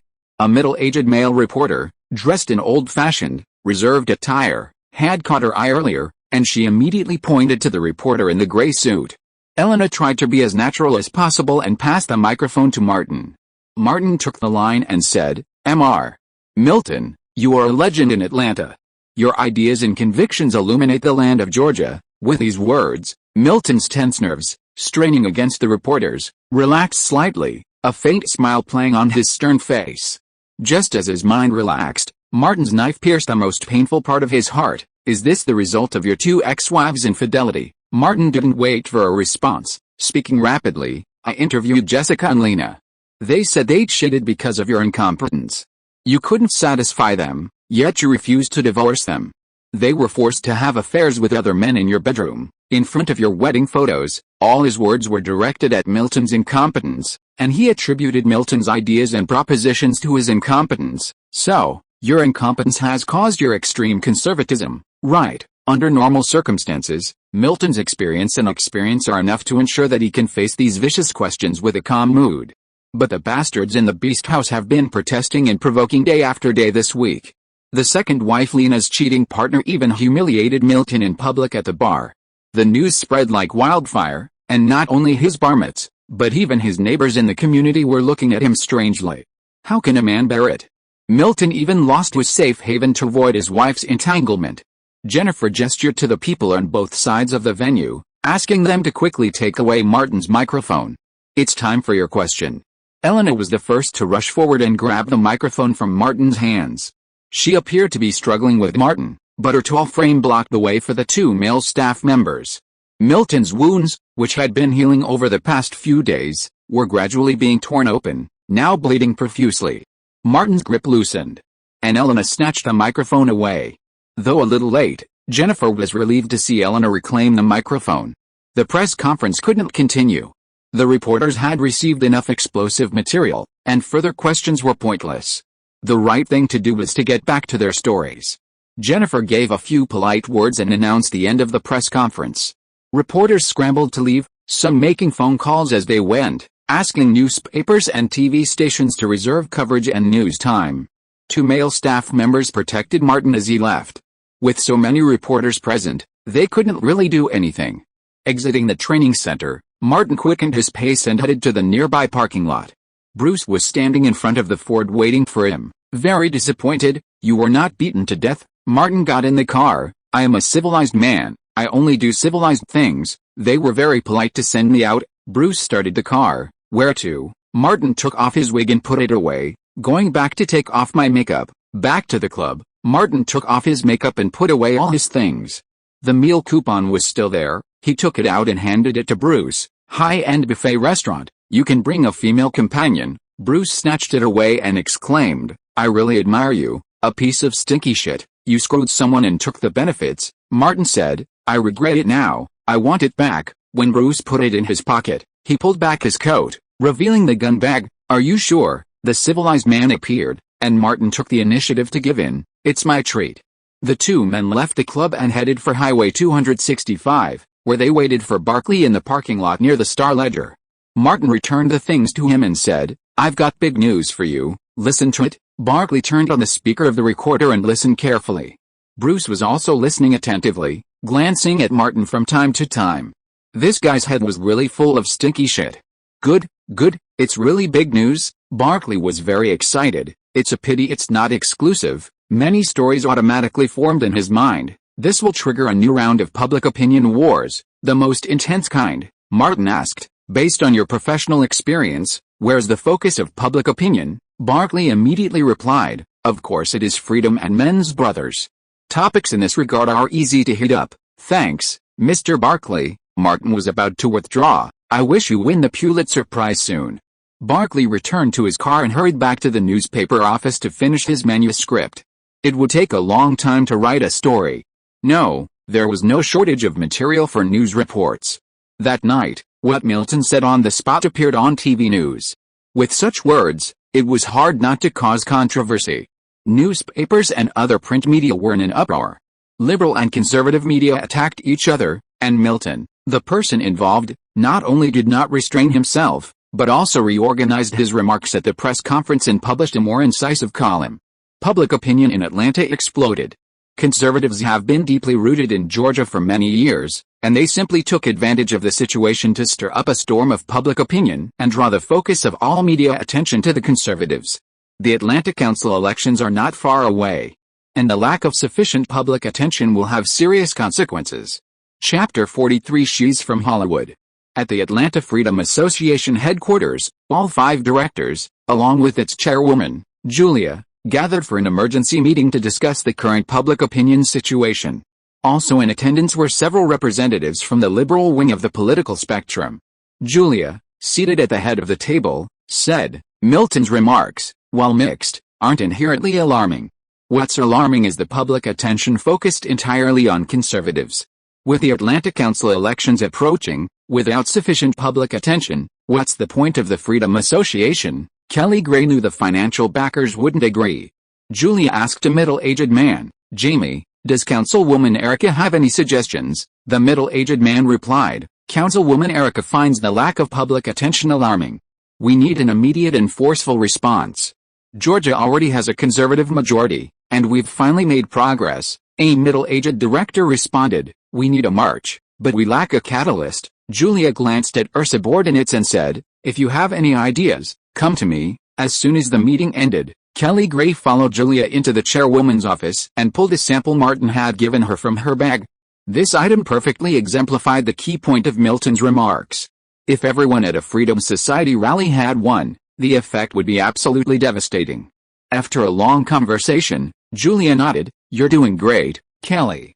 I've always had high hopes for you, and you haven't let me down. She immediately contacted the political and social forces behind the effort and prepared a large rally, reminding Kelly, keep your phone open.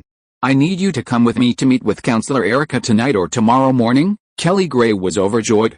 She left the office and immediately called Martin.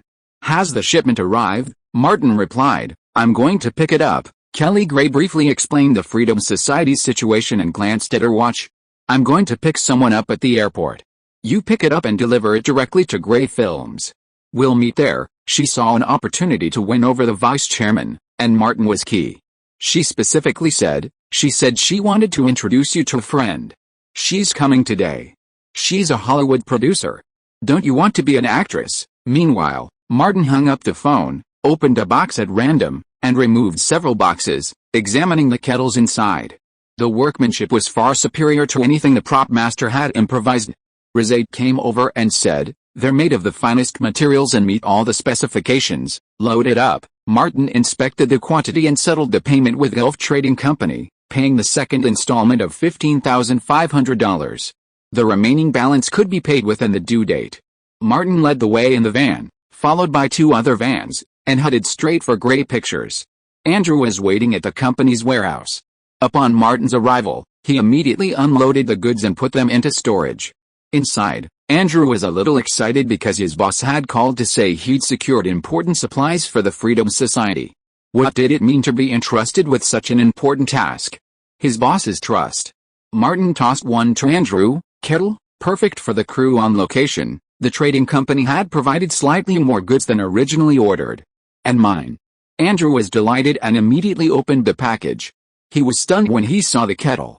If you bring this thing to a company or a film crew, I guarantee no one will watch the action scenes between the male and female protagonists.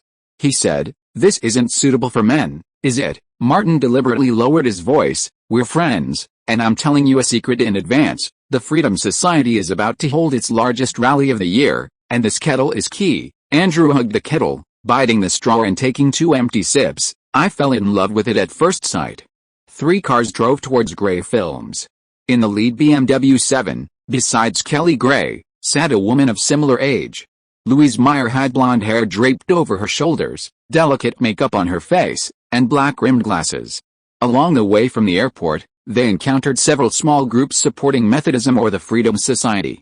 Kelly Gray said, the Atlanta Council elections in the second half of the year have been a bit fierce recently. Louise Meyer picked up the newspaper in her hand and shook it. I see, you actually lost to those stubborn conservatives in public opinion, Kelly Gray said. This is Georgia, not California. Louise Meyer suddenly laughed. That conservative is right, we need that thing. It is not comparable to fakes, but he is wrong about one thing, when and where we need it, and who needs it. It is up to us to decide. She is from Hollywood. If we want to use it, we will find a great and handsome guy to use it.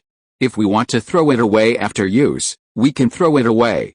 If we like it, we can use it a few more times. Do you want me to prepare a red sofa for you? Kelly Gray said deliberately. There are many handsome men in Atlanta who want to be stars. Louise Meyer waved her hand and said something concerned. How are you going to respond? Kelly Gray said with a bit of complacency. You can't think of a way. The car arrived at the company, and she said, let's go. I'll take you to see the good things. The 2 went upstairs to Kelly's CEO's office.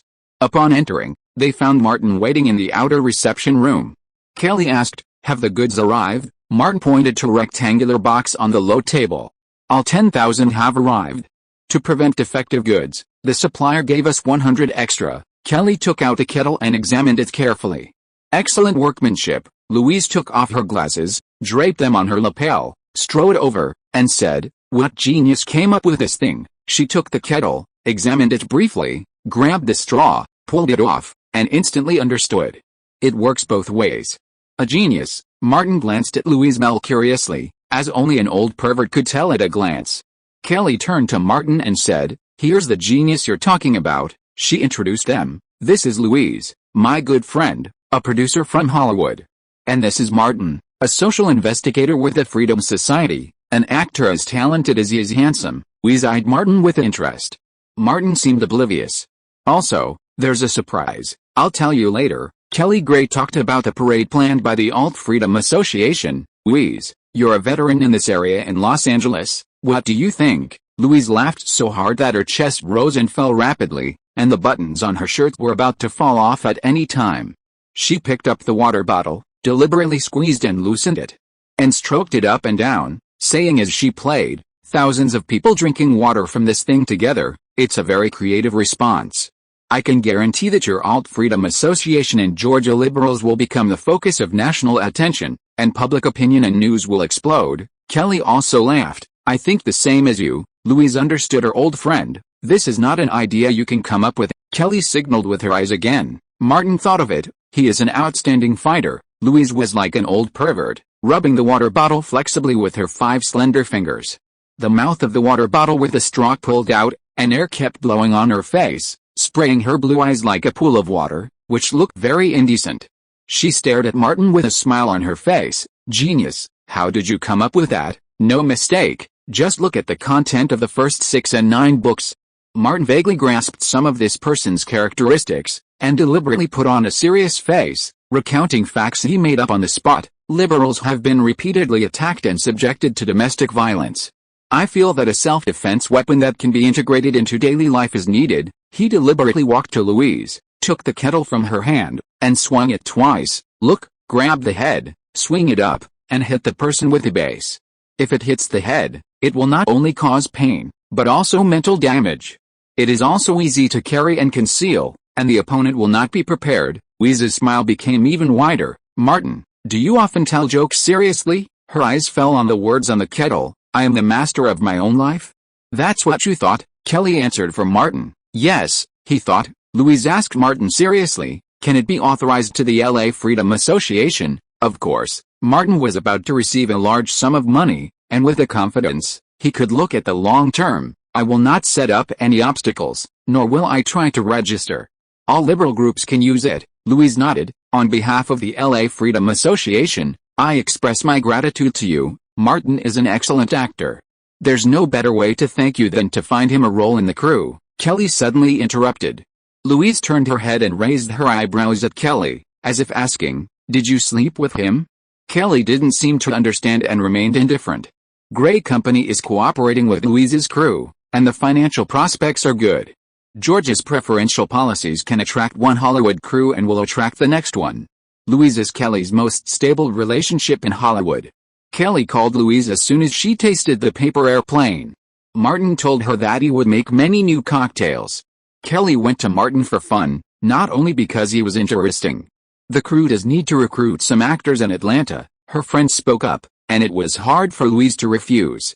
The person on the other side was indeed interesting, and he was one of their own. She leaned back on the sofa, put on black-rimmed glasses, and all the frivolity on her face disappeared, replaced by seriousness. Martin, do an impromptu performance. Martin didn't remember this love movie without action, and he didn't have a specific target.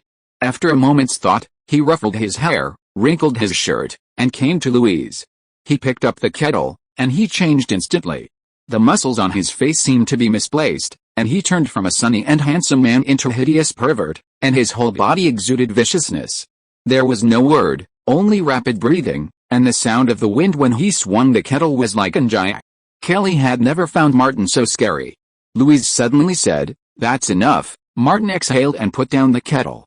Louise said, the crew will be posting a job posting next week. Meet me at the crew station then. Martin replied, no problem. Kelly then said, there's a surprise, but it won't be until after the parade. Louise asked, what's that surprise? Kelly teased her, a secret. Louise quickly left to rest at the hotel. Martin and Kelly Gray agreed on the payment for the goods, at $13 per unit. Gray's company paid Martin $130,000 that same day. As for the details of Kelly Gray's relationship with the Freedom Society, Martin didn't ask at all. Even when you see something clearly, you still have to pretend to be confused. The payment arrived, and even though Martin was composed, he couldn't help but feel a little excited. His two main goals, getting to know a Hollywood producer and earning enough money to cover his basic living expenses, had both been achieved. I recommend the old-timer Salt Run, Rise of the Wild, The Emperor Panic, for those who enjoy history. It's Monday, and I'm begging for your support. In addition, Monkey Brother has customized bookmarks, pens, and jadeite trinkets. When they are put on the shelves, there will be a first-order raffle and a leader gift. Thank you Monkey Brother, Dogecoin Brother, Way Brother, and Conksa Brother for your strong support. I beg the knees of the little brothers under the four big brothers. Chapter 44, Playing with Special Fancy. Atlanta isn't typically sweltering in the summer, but Peachtree Street was scorching that day. Thousands of people, dressed in uniform, marched toward the Georgia Building. Along the way, APD officers stood guard. Hundreds of media reporters were thrilled. Television stations, having received the news early, arrived in the wee hours with their broadcast trucks. The crowd's chants resounded, my life, my decision. Even more captivating than the slogans were the pink water bottles they held.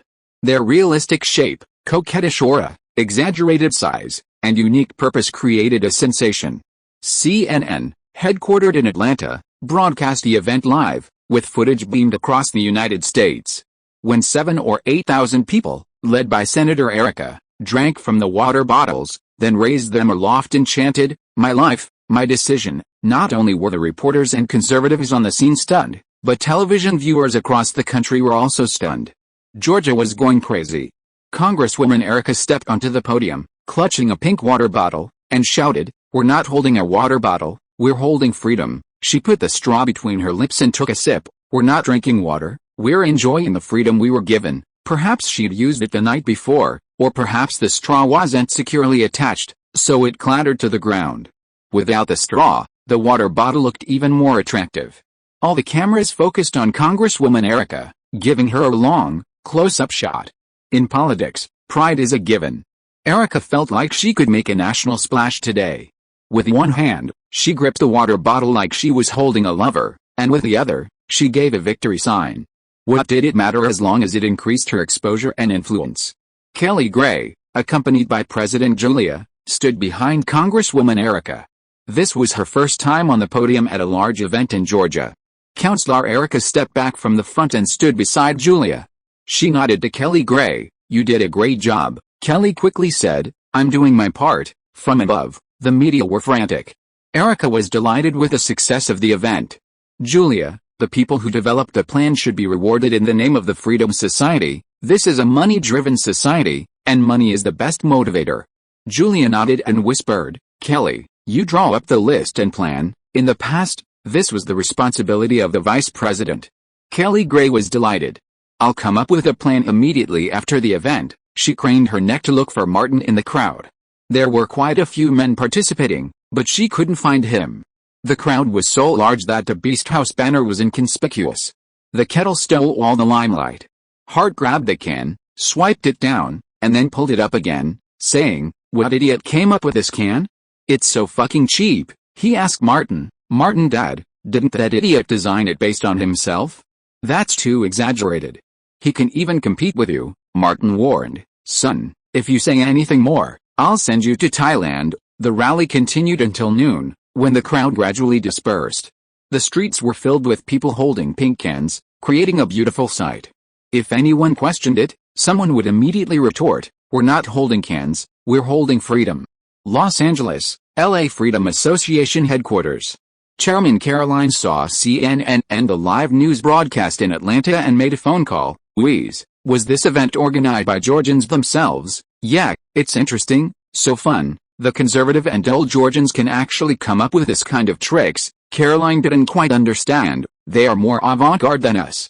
"I can't understand it," Louise said. "The ATL Freedom Club has a genius. He is very creative." The kettle and slogan were all designed by him. Caroline thought for a while, he should come to Los Angeles. "We are the ones standing at the forefront of the world." Louise hung up the phone, and the car door opened at this time. Kelly Gray lowered her head and got into the car.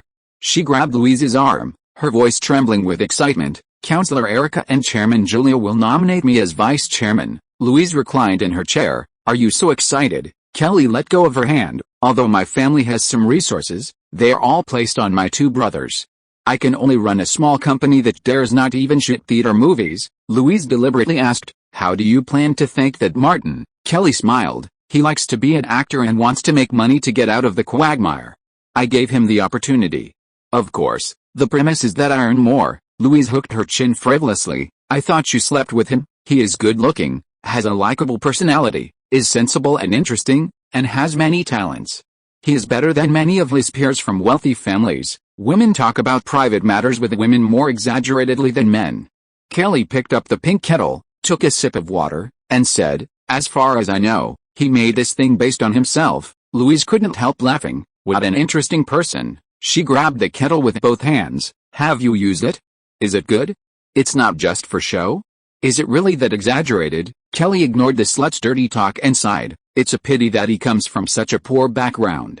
It's rare to find someone as talented as him among the poor." No mistake in one song, one post, one content, one book, one forum. Louise thought back to yesterday. "Yeah, his acting is okay. Yesterday's scene was above average," Kelly said. "Actually, acting isn't his strongest suit." "I know." Louise picked up the kettle and poked Kelly in the face. "This," Kelly snatched it back. "No kidding, he's best at making cocktails.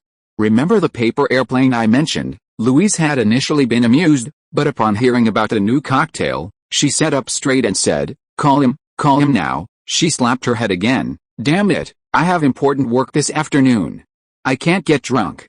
"I'd rather not drink than not," Kelly said. Drunkard. Once the alcoholic's thirst was aroused, it was hard to suppress it. Louise said, Call him and ask if he's free tonight. I'll pay him by the hour." That afternoon, Martin received a call from Kelly and headed to the Liberty Guild headquarters. The Liberty Guild's board of directors held a small meeting.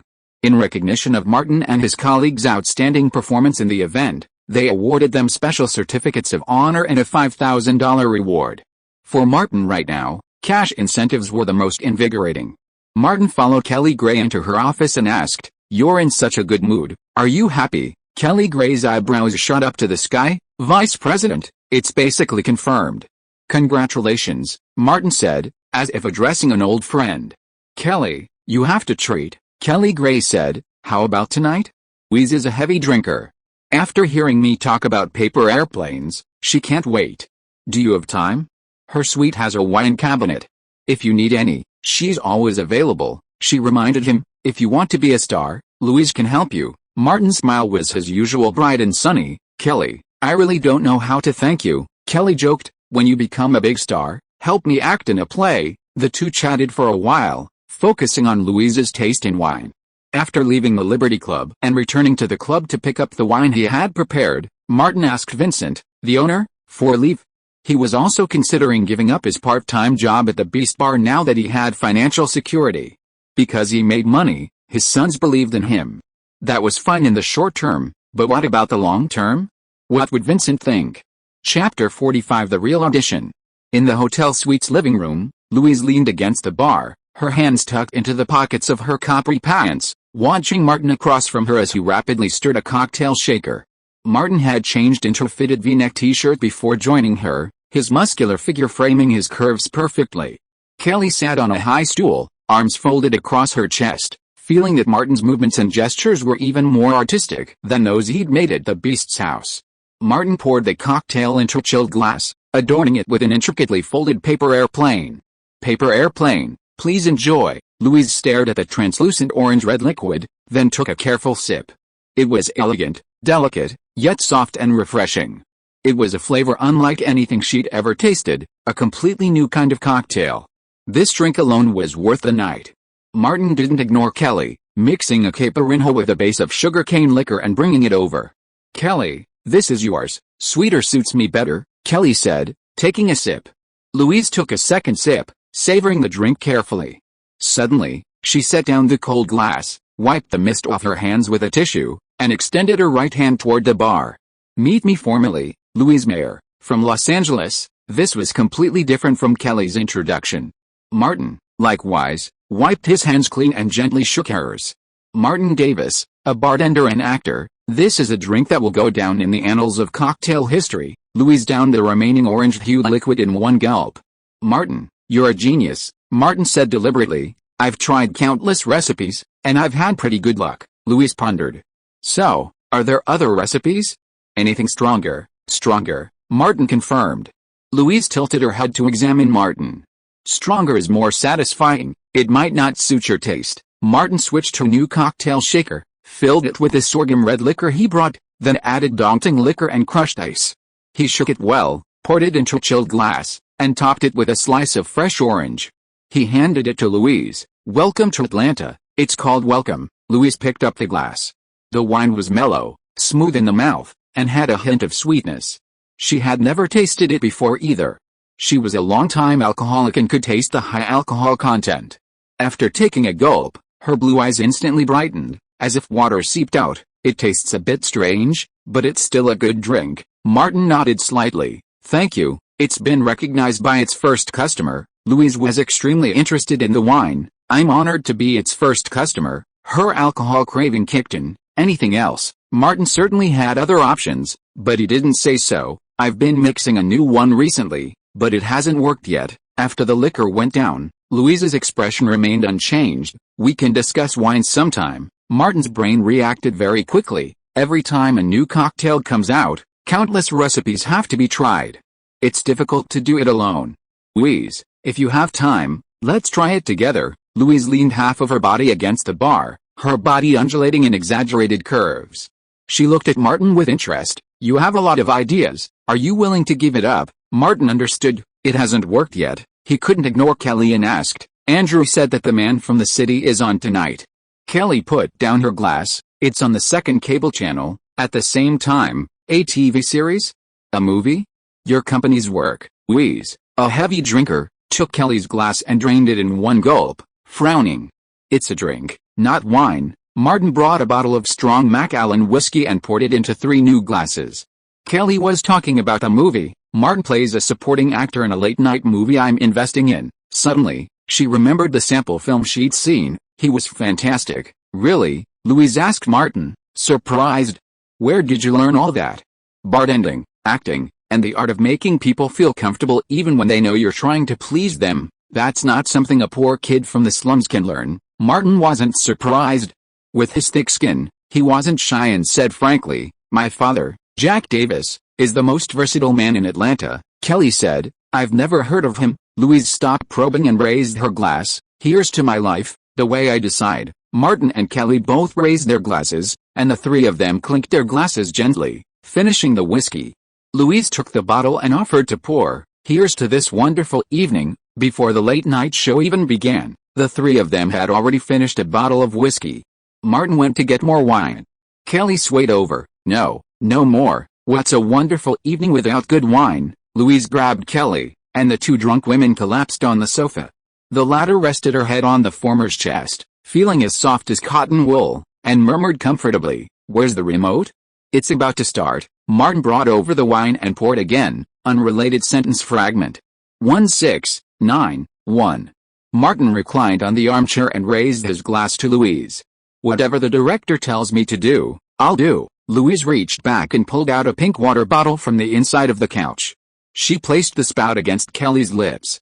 Kelly opened her mouth, biting the straw and sipping the water with a sharp, gurgling motion. I heard you were the prototype, she asked. Martin was prepared. That's a bit exaggerated. Louise beckoned. Come here, come here. It's still early. Sit next to me and we'll drink slowly. Martin approached with a bottle. As soon as he sat down, 2 different hands reached out. There was nothing special or unusual about it, it was just an audition. The next morning, when Martin woke up, Kelly Gray was getting ready to go out. She didn't react at all. I ordered breakfast for you. Martin waved to her, got up from the carpet and went to open the window. It smells so bad of alcohol. Louise took out her personal business card and put it on the coffee table. When you are going to prepare your new cocktail, call me. She glanced at Martin. If you want to be a star, this is a required course. Martin had been drifting for so many years in his previous life and had seen a lot of messes. Hollywood would only be more chaotic. I don't think it's right. I should be auditioning you. He sat on the sofa, and his words sounded particularly nice. 2 young, sexy, beautiful and elegant beauties. In order to get support for the film project, they are willing to feed their bodies to the pervert. Louise laughed happily, got up and went to the study, quickly took out a document and put it together with a business card. I have the power to make the decision on this small role. Take it back and study it carefully. Although you passed the audition last night, Hollywood is not the same as before, and the audition room routine procedures still have to be followed. She put away her smile and solemnly warned, your performance in the audition room is too poor. Don't blame me for being ruthless. I know the importance of it. Martin put it all away, and said in a different way, does the crew need extras? The community theater troupe I am in charges low fees, is very professional, and can endure hardships. Louise nodded. Bring the person in charge with you when you audition. It is confirmed to be on the shelves on April 1st, and there will be a first-order lottery and Alliance Leader gift activities. Long Xiong has posted specific instructions in the comment area. Those who are interested can go and have a look. Chapter 46 Hard Power. As the Ford pulled into Marietta's business district, Martin called Bruce. Old Bruce. Bruce replied gruffly, what do you want from me? Martin said, come out for dinner at Rosario's. It's my treat, Bruce bluntly replied. I'm going to bankrupt you. Martin entered the restaurant and found a quiet booth. After waiting for more than 10 minutes, Bruce hurried in and sat across from him. They ordered a few Mexican dishes and chatted as they ate. Martin took out a check and pushed it over. Here's to you, Martin said simply. I made some money in the Freedom Club, and you did some shit for me. Take it. Bruce was no longer polite and put the check away. 2 months ago, I asked you for a debt. Now I'm taking your payment. Isn't there something wrong with that? That's the difference between smart people and civilized people. You're just a civilized person, and I'm both smart and civilized. Martin ate the black pepper beef slowly and said, I don't plan to be a bartender anymore. Bruce knew that Martin was only in the beast house to make money. It's better not to do it. There's no good in getting too close to it. If you stay here for too long, maybe one day you'll really accompany me to be a scavenger. He turned and asked, what are you going to do? Are you going to be an actor? Martin said roughly. A crew came from Hollywood, and I got one of the producers. I should be able to get a role, so I need to make some preparations. Bruce was surprised. Damn it, you sold it to the producer. Wake up, old Bruce, that's what you like to do. Martin held his head high and said righteously, I conquered the producer in the audition with my real ability. Hard ability, do you understand? Bruce felt that there was something wrong with this, but he couldn't put it into words. Are you so great? Tell me about you, a civilized scavenger. Martin changed the subject and reminded appropriately, don't die, you stinky piece of shit. I won't attend your funeral. Bruce was optimistic. You said that shit and shit can last forever. When you become a big star, I will be your bodyguard. Martin responded, it's settled. After dinner, Bruce wanted to pick up Monica, and Martin went to the community theater not far away to tell the leader the good news. In the office, Jerome suppressed his excitement and feigned composure. I haven't even started yet, and you've already done it, Martin. You've done a great job. Robert Patrick was a liaison with the troupe, and with Martin's current rank, he couldn't miss any opportunity. Captain, you don't need to get involved in such a small matter. Jerome thought to himself that even Martin alone couldn't make him as comfortable as everyone else in the troupe. Well, Martin, I officially nominate you as deputy director. The captain didn't mention compensation, and Martin didn't ask. He simply said, I'll call you when the casting call starts. Jerome pulled out a few magazines. Variety and Entertainment Weekly. They have the latest news in the film and television industry. Take them. Back in the car, Martin pulled out his phone, ready to call Vincent Lee, but after careful consideration, he decided it would be better to speak in person. He and Vincent had no current conflicts. Martin called, then drove to the club, went upstairs, and entered Vincent's office. Boss, I've got a big role on a Hollywood production, he explained directly. There's a lot of preparation to do, so I won't have time to come back tonight. Vincent tilted his cowboy hat, stared at Martin for a moment, and said, I'm thinking of giving you a raise after these busy days, officially making you the club's assistant manager. Seeing he'd misunderstood, Martin added, Boss, this has nothing to do with the position or the salary. I've always wanted to be an actor, and this opportunity is incredibly rare. Vincent paused briefly, thinking about how Martin was bringing in the huge customer base. Simply clinging to the Liberty Club's leg and continuing his career was a given. With little to no vested interest, Vincent made his decision. Martin, you're always welcome back to the club. Martin left the office to settle his weekly paycheck with Dana, the accountant. When he arrived in the lobby, the stylish group was practicing on the stage. After spending so many days together, it was time to let him know before leaving. Martin pushed the two guys aside, not joking, and said, I just quit. Why? Hart's thoughts raced, and he glared at Carrington. It's all your fault. Martin's father has always wanted a daughter, and you're disappointing Martin by not getting the surgery. Carrington was a little slow to react. Aren't you getting the surgery? Another handsome man, a former extra, asked. You're going to be an actor? Martin nodded slightly. No mistake. Martin pointed at the guys and said, I shouldn't be talking to you. After a bit of a commotion, Martin checked the time, left the club, and returned to Clayton. The number of black people around the neighborhood had increased significantly. The spots where white people used to sell weed were now occupied by black people. Martin parked his car in the backyard, picked up the box from the back seat, and went to Carter's house. As soon as they entered, they heard Elena's familiar voice. Idiot, aren't you going to the club? Not for now. Martin tossed a cup to Elena. One for you. Martin praised. You're absolutely right. He pulled out a chair and sat down, pulling out 2 checks. This is a gift for you. Elena looked down and said, What do you mean? You idiot are planning to support me. Martin was helpless. Use your tiny brain to think about it. Why should I pay if I can do it for free? Elena raised her middle finger. Martin said, the payment for the kettle business, one is for your labor, and the other is for idiot Lily. Elena took it without hesitation. Don't tell Lily, that idiot doesn't need the money. After dinner, Martin returned to the next room and carefully studied the role script Louise had given him. He had to make every necessary preparation. Chapter 47 Opponent. Monday morning was incredibly busy at Gray's Studios, having rented an entire floor for a production crew. They were auditioning numerous actors for minor roles. Crew members were arriving in Atlanta, but until producer Steve Cowling arrived, Louise Mayer had the final say. Director Michel Gondry, a Frenchman with mediocre credentials and track record, was more like a general director of the production. After the morning meeting, Louise reminded the casting director, "Please pay special attention to the actor I mentioned." "I understand," Richard said, no stranger to the job. The production had already hired a crew in Atlanta and would also be looking for a number of actors for minor roles, saving a significant amount on labor costs. Richard hurried to the audition room. Just as he turned the corner, Lynn, a temporary hire from Gray's Studios, approached him. Director Richard, since Lynn was also a casting director at Gray's Studios, Richard gave him some courtesy. "What's up?" Lynn mentioned an actor he'd discovered and worked with repeatedly. "We were talking about Adam Smith the other day. Please keep an eye on him." Richard nodded and convened a meeting with his assistants.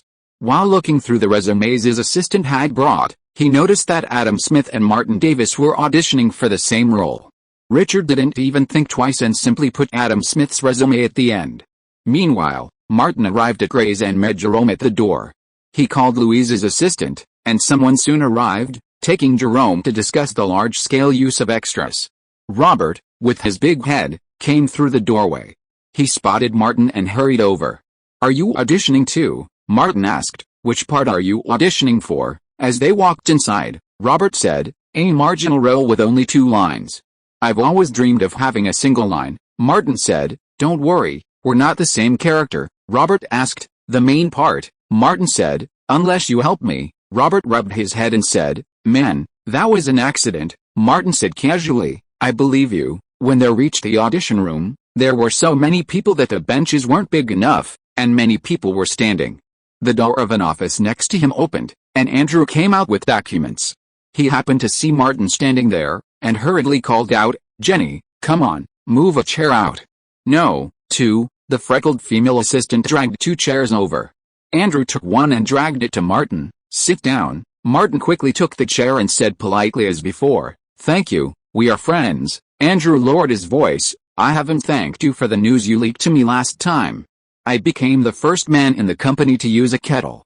The boss praised me in public and recommended me to learn from this crew." Martin said nice things. "You are going to be promoted, congratulations." Andrew smiled. "Actually, it's the same as before. We need a casting assistant who is familiar with Atlanta to help select extras." "I will mainly liaise with Jerome," Martin said. "With a resume of a $20 million crew, you will be a genuine casting director when you go back." "I hope so." Andrew prepared to leave. As Martin and Robert sat down, someone nearby complained, "Why don't we have seats?" Andrew's smile suddenly turned grave. "If you don't want to stand, you can walk." The other auditioners who wanted to speak fell silent. Andrew held up his file and said, "I have something else to do." Martin said, "You go ahead." Adam Smith, observing from a bench against the wall not far away, had been watching.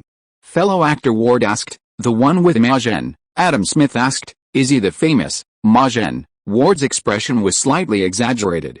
"I heard that many women in high-end clubs are asking who he is and want to pay a lot of money to have sex with him immediately. That idiot Kyle." "This scene was originally his," Adam Smith muttered, a little worried.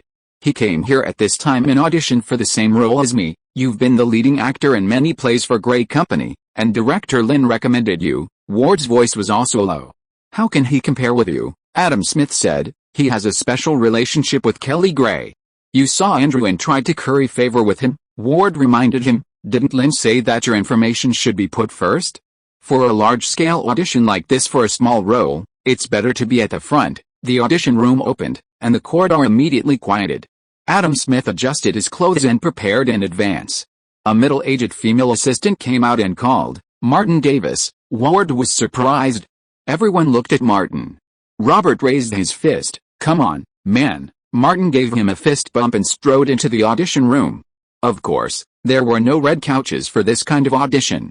Hollywood has evolved so much that the red couches have long since been eliminated from audition rooms. For a private discussion about a play or role, a hotel room or something like that would be more appropriate. Even in this seemingly perfunctory audition, Martin gave his all.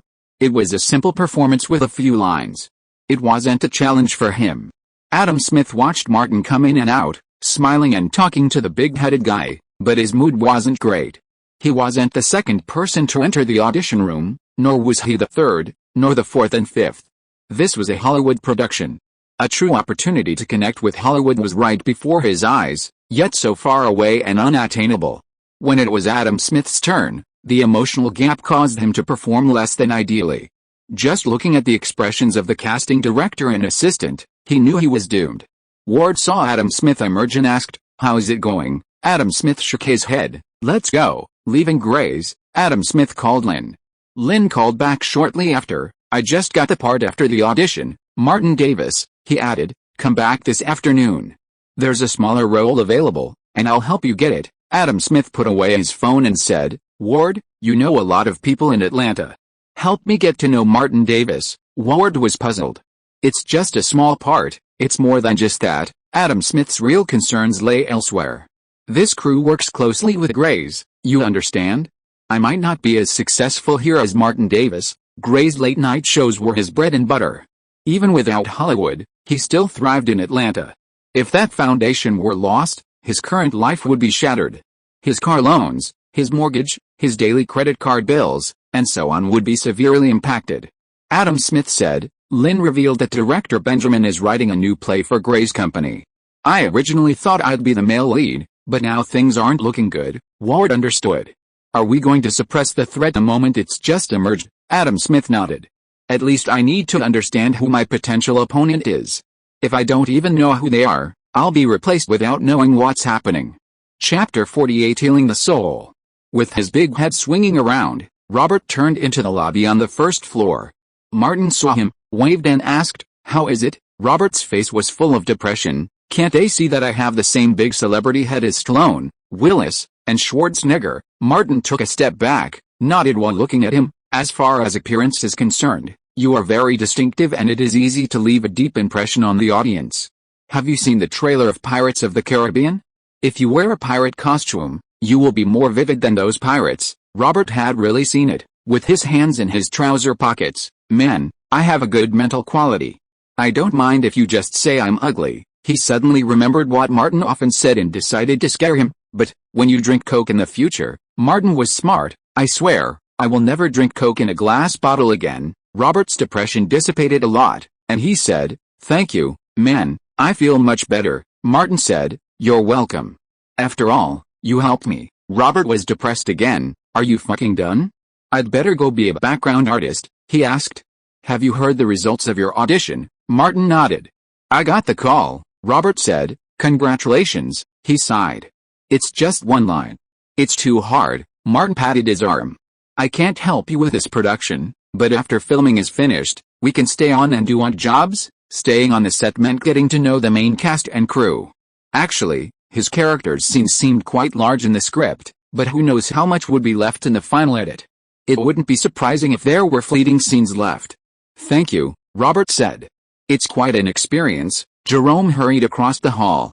Seeing the two actors from the troupe, he quickened his pace. Great news, Robert hadn't made it through the audition, but he still relied on the troupe. He asked, "Captain, have you agreed to cooperate?" "Yes," Jerome emphasized. "Deputy Captain Martin, you've made an outstanding contribution to the troupe's development." His heart was bursting with excitement, yet he remained calm and understated. "The crew needed a small number of extras, and thanks to my efforts, they've decided to have the Marietta troupe handle all the extras." Martin understood that Andrew had been instrumental. Jerome planned to use this opportunity to recruit new members when he returned. Robert looked at Martin in surprise. "You're deputy captain," Jerome patted Robert on the shoulder. "Work hard, and when you get back," in his excitement, he almost said, "I'll buy you a new car." Martin turned the conversation around. "Captain, my role has been confirmed. The crew asked me to find someone to negotiate my salary. I have no experience in this area, and you're the one I trust most." "It's been finalized so quickly." Jerome was still a little surprised, but then, remembering Martin's dedication to the troupe, he took on all the responsibilities. "Don't worry, leave it to me. I'll negotiate for you, but be prepared, the salary won't be high." The crew had filmed in Atlanta to save money. Martin said, "The role is more important than the pay." Jerome nodded in agreement, and the more he looked at Martin, the more he liked him. This idiot might leave Atlanta someday. If he went to Los Angeles, he could say hello to Robert Patrick. That way, he'd have some connections. The three of them left Gray's agency together. Jerome graciously paid for lunch, and after dinner, they went back to Gray's agency to negotiate Martin's salary. Although not a professional agent, Jerome had been running the troupe for many years and was familiar with many aspects of Hollywood. For a small role, a small actor, and a non-union member, Martin's daily salary was only $600. As for other benefits, the crew had standardized standards for food, accommodation, transportation allowances, and on-set insurance. The next day, Martin signed a formal contract with the crew. Near dusk, he received a call from Louise. "Hey, man, come out for a drink." Martin asked directly, "Where to?" Louise was obsessed with her new cocktail. "Come to my hotel suite. I have all the bartending tools." Martin understood her intention and went to the liquor store to buy some base liquor.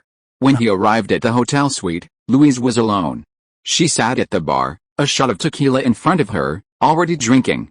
Martin, carrying the liquor case, went back to the bar, took Louise's tequila and glass aside, and reminded her, "You can't make a drink if you're too drunk." Louise was surprised. "You really didn't mix the new drink properly." Martin wanted to make this alcoholic woman feel involved.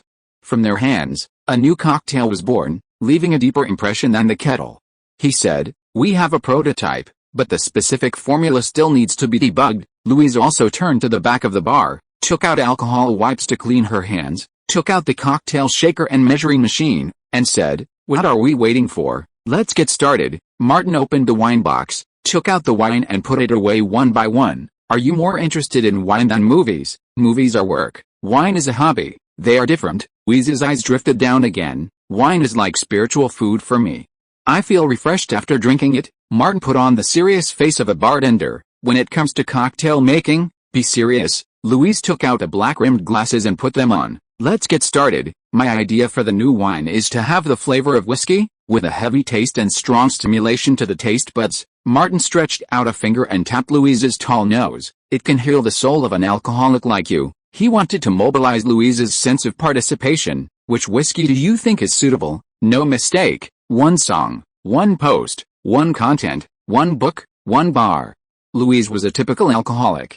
After just a moment's thought, she said, "I'll a peated whiskey." She had considered a lot. For cocktails to become widely popular, price is also the key.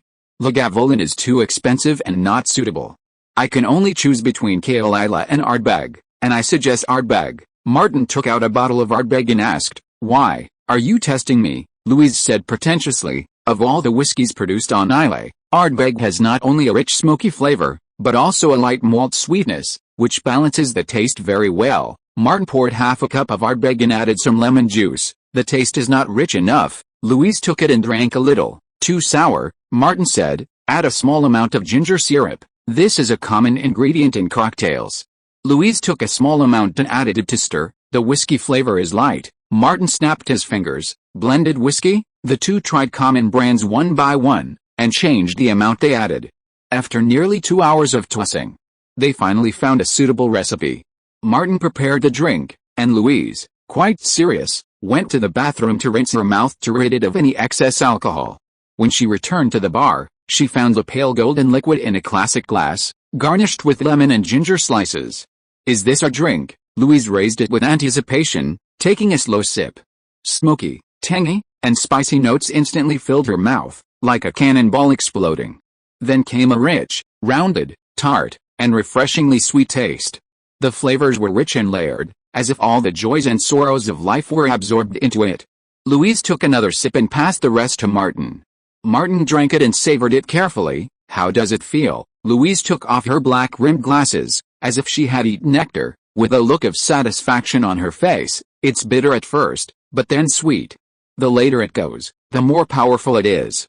I slowly get used to the sense of expansion and impact it brings, and the rest is full of rich and beautiful flavors." Martin admitted defeat. "Female alcoholic, are you talking about wine? What else can it be if not wine?" Louise raised her eyebrows. "Don't use your dirty thoughts to pollute the good wine we just invented." Martin was too lazy to argue. "I'll give you a chance. Name it." Louise walked around the bar and returned to the front, smiling and said, "I know you are playing tricks on people, but I can't refuse the temptation of leaving my name in the annals of cocktail history." Martin shrugged. It just healed the soul of a female alcoholic. Louise thought for a moment. Penicillin. It's called penicillin. She took out a pen and paper and quickly wrote down the recipe. Penicillin in the medical world has saved countless lives. It can heal the souls of countless alcoholics. I want to bring it back to Los Angeles and let it truly spread, Martin said. You are one of the creators and have such power. I am not a frivolous person like Harvey Weinstein. Louise suddenly changed the subject. After your work on the crew is completed, I will give you a comprehensive evaluation and suggestions, which will help you avoid many detours. If you are listening to this novel on a channel other than Fanfic World, it means it was downloaded and re-uploaded without effort. We warmly invite you to visit our channel, Fanfic World. There you will find the original version of this story and many other novels of various genres. We look forward to seeing you dive into a world of incredible novels. Chapter 49, On-Set War. The crew quickly moved from Gray's company to the General Motors Manufacturing Center. This vast industrial park had been idle since GM closed its Atlanta production center in 2000. Kelly Gray, working with the crew, rented a large factory building and converted it into a soundstage. With French director Michel Gondry and a cast of more than 20 people arriving in Atlanta, filming on Eternal Sunshine of the Spotless Mind began. Martin played a small role with sporadic scenes, his main daily task being to get his makeup done and wait. This job wasn't as easy as it seemed, and Martin would frequently cross over with Robert to keep him on track. He was like the man in the Sacred Valley film, completely absent, but when the director needed him, he had to be spirited and not limp like a slug. It didn't matter if Jim Carrey and Kate Winslet weren't in great shape, those acting with them had to make fewer mistakes. In the green room, Martin raised his hand and fist-bumped Robert. Brother, don't make any fucking mistakes. It was Robert's turn for the next scene, and he said, I'm a seasoned background artist. 5 or 6 actors entered the bookstore to act as backdrops. Robert's position was good, perhaps the camera could capture him head-on. Before filming began, Martin noticed Robert stealthily take a half-step toward Kate Winslet. Judging by the camera's position, he was definitely in the frame. He was indeed a seasoned background artist. He didn't exceed the requirements, and he got to show his face. Being a background for Jim Carrey and Kate Winslet was a feat that Atlanta background artists could boast for years. Perhaps the air in the studio was stuffy, or perhaps it was just that time of the month, but Kate Winslet was in terrible shape today. A simple scene took more than a dozen takes to get right. French director Michel could only shoot one take after another, unable to vent his anger. After Robert returned, Martin prepared to enter the set. He and Kate Winslet had 2 lines of dialogue, followed by a kiss. He sprayed breath freshener and entered the set for a brief exchange with Kate Winslet. Kate Winslet said bluntly, I'll take the initiative. Go my own way, Martin replied. Got it. The assistant director came over to remind them of their positioning. Filming began. The hero and heroine were talking. Martin came from behind the bookshelf and spoke to the heroine, then leaned down to kiss her. The heroine quickly leaned forward and kissed Martin on the lips. Michelle called out, too shallow. A deep kiss, a kiss of love. They started over, and the heroine kissed Martin again. Michelle was still dissatisfied. Kate, are you going to eat him? Once again, he called out, cut. The French are inherently romantic, and the director's demanding kisses were always perfect. Even after more than a dozen takes, Michelle was still not satisfied. Kate Winslet's performance deteriorated with each take. Martin's lips went numb from the heroine's attempts at various kisses. Initially, he felt a sliver of delight. I fucking kissed Ruth, but soon his reaction faded, and it became just a kiss between Kate Winslet and him. By this point, Martin had only one thought, this is Fat Winslet in front of me. After several more calls for cuts, Michelle couldn't help but exclaim, don't stick your tongue out, who the hell knows what you want? Kate Winslet exploded, a woman who dared to confront Cameron on set. She immediately capitalized on her feminine edge and launched into a barrage, stop that boring French man shit. I've had enough of you in Los Angeles, French men who only take it out on women. Michelle's anger escalated at the British insults, you arrogant, half-cooked beef. We don't have an undersea tunnel here, but we do have an international airport to hell, as convenient as Charles de Gaulle. Everyone present, including Jim Carrey, quickly stepped aside, unwilling to participate in this insane exchange of insults. Producer Steve Gowling, writer-producer Charlie Kaufman, and executive producer Louise Mayer all rushed to the set to mediate. The crew paused work, and Martin returned to the break area. After consulting the assistant makeup artist, He took out a wet wipe and gently wiped the area. Robert added insult to injury. I was a little envious of you, but now, it's truly remarkable that you made it back alive. The three producers offered their persuasion, and it took a while for the argument to subside. Martin fixed his makeup and returned to the set. Kate Winslet noticed Martin's lips and politely said, "Sorry." Martin replied softly, "It's okay." Director Michelle glanced at Martin and asked the makeup artist, his mouth. The makeup artist replied, "It'll take a while." Michelle couldn't wait for a minor actor. After a moment's thought, he told his assistant, "Adjust his positioning." In the next take, Martin moved sideways, his back to the camera, to kiss Kate Winslet. There were no frontal shots. Martin reluctantly accepted the reality. The director and the actress had argued, but in the end, he was the one who suffered. Back in the dugout, Robert was delighted. "You had lines, but you didn't show your face." Martin's shit was over for the day, and he could remove his makeup and leave. The two of them headed for the trailer. After removing his makeup, Martin asked Robert, "Your scene is over, what will you do next?" Robert said, "I chose a job in the logistics team, mainly carrying food and drinks. I'm familiar with this job." Martin couldn't help but remind him, "Hey, buddy, I can't be the male lead or the male supporting role in this crew. You don't have to work so hard." Robert didn't want to pay any attention to this bastard, and pointed to the front and said, "Look, isn't that our male lead?" Martin looked over there at the open-air dressing area set up under the awning. Among the passers-by changing clothes was a handsome blond man. After thinking for a moment, he asked, "Adam Smith?" Robert nodded and said, "Yes, you were the male lead in Mahjong's play. I didn't expect that now you are just a background board like me." A mixed-race black woman came out of the dining car next to him and greeted Robert. "Are you done with work today?" Robert said, "We're done filming. I'll start doing odd jobs tomorrow." The black woman turned her eyes to Martin. Robert casually introduced them. "This is Martin, the troupe's vice president. Martin, this is Rosa, a former member of the troupe who's now back." Rosa held out her hand to Martin, her chocolate-colored skin smooth as satin. "I remember you." Martin didn't remember her, but politely shook her hand. "I remember you, too." A black BMW 7 pulled up to the curb. Kelly Gray, dressed in a business suit, got out and waved to Martin. "There's a friend," Martin said, and walked over. Kelly Gray saw his mouth at a glance. "Why is there an injury here?" Martin shrugged. "It was a kissing scene. I was too charming and the heroine kissed me and it was swollen." Kelly smiled. "I have good news to tell you. Your social investigator has been promoted to regular employee with a weekly salary of $500. Martin said, "How can I thank you?" "No need." Kelly did not shy away, because Martin was not stupid and understood it after asking casually, "I get more." Martin also smiled. "When can you become Congressman Kelly?" Kelly Gray said, "There's still a long way to go, not far away on the other side." Rosa looked at Martin and asked curiously, "Is he familiar with the boss of Gray Film and Television?" Robert said, "It seems that they are friends. I don't know the details." Rosa looked at the two people talking and laughing, and said, "It's not just a little acquaintance." Robert didn't want to talk more, and said vaguely, "Who knows?" Martin turned around, waved to Robert, and followed Kelly Gray back to the studio. Rosa withdrew her gaze and invited Robert. "I'll treat you to dinner." Robert pointed to the food cart. "You haven't eaten yet?" "No." Rosa took Robert's arm and left.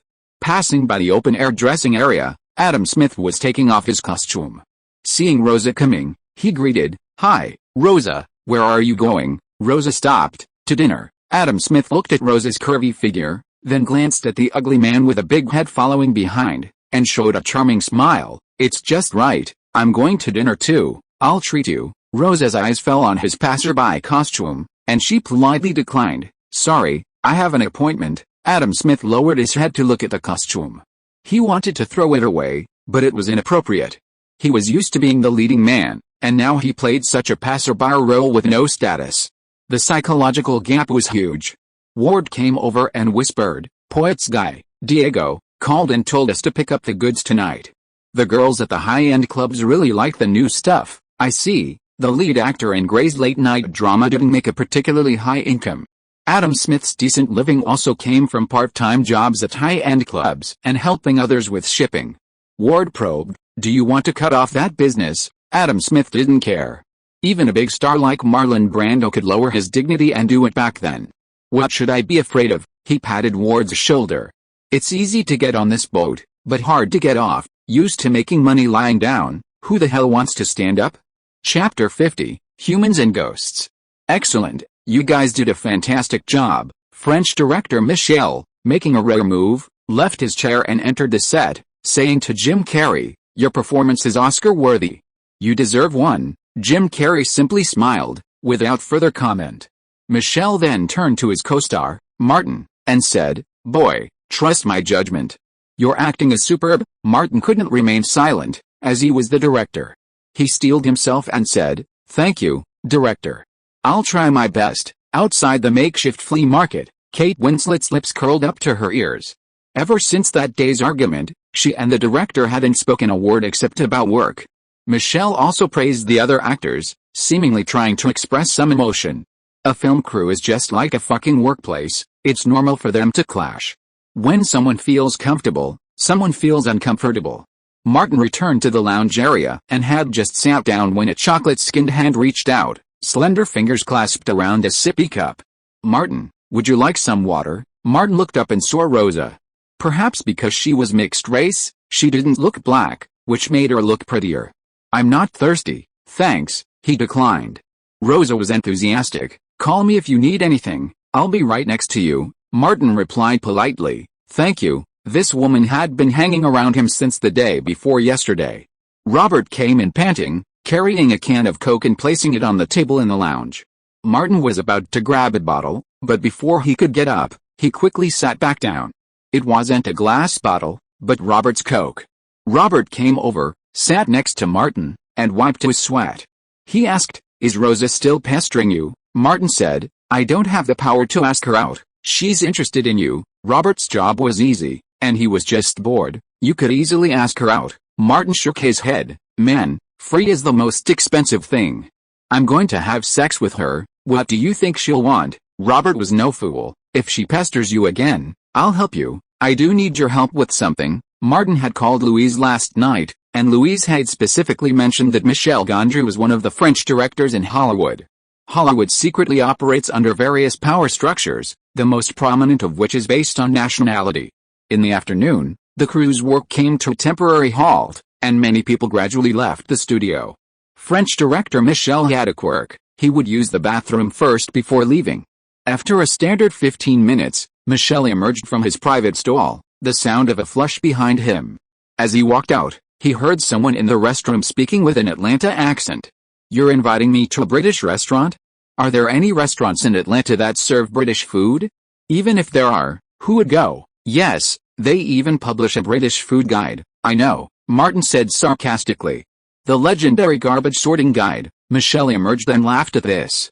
Seeing that it was Martin, he said, "How can the British understand good food?" Martin seemed to retort, "London has some of the top 10 restaurants in the world." Michel frowned slightly.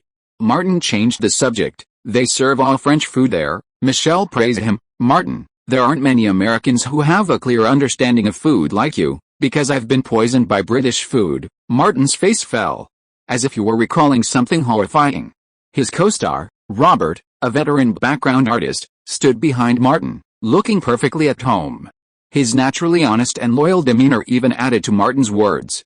Michel, stressed from continuous work, asked, "Are there any good French restaurants in Atlanta?" Martin, having come so far, had of course done his research. "Yes, they're downtown, and they absolutely don't serve that damn British food." Michel, feeling unusually relieved, said, "Could you, a local, show me the way?" Martin replied, "My pleasure." Over dinner, the two chatted about romantic Paris, foggy London, the elegant French, and those damned British football hooligans. Language is an art form, and Martin successfully obtained Michel Gondry's personal business card and exchanged contact information. Earlier, in the president's office of Gray Company, director Benjamin Galvin hurried in and stopped Kelly Gray, who was about to leave work. A script was placed on her desk. "This is something I and several screenwriters have just completed. Which director doesn't have some dreams?" Benjamin didn't want to shoot late-night dramas all his life. "The source of the creativity is what you said about Martin lying dead and watching the hero and heroine fall in love." Kelly was a little dazed. "That was a joke Martin made to me," Benjamin said. "Martin performed very well in the last Mahjong drama. I made a point of getting to know him. He works in a male gigolo club." I added elements of this aspect to the creative idea. Kelly saw that the new script had the name, Zombie Gigolo, directly written on it. After reading a dozen pages and forming a general idea, she closed the script and said, "Ben, the costs are too high. Even $500,000 won't be enough to film this." Benjamin did a simple budget and said, "It's actually going to cost between $800,000 and $1 million. Kelly automatically ignored the $800,000 and said, "With $1 million, we can make at least 8 late-night shows. Selling them to cable TV, plus DVDs and videotapes, we're guaranteed to make a profit.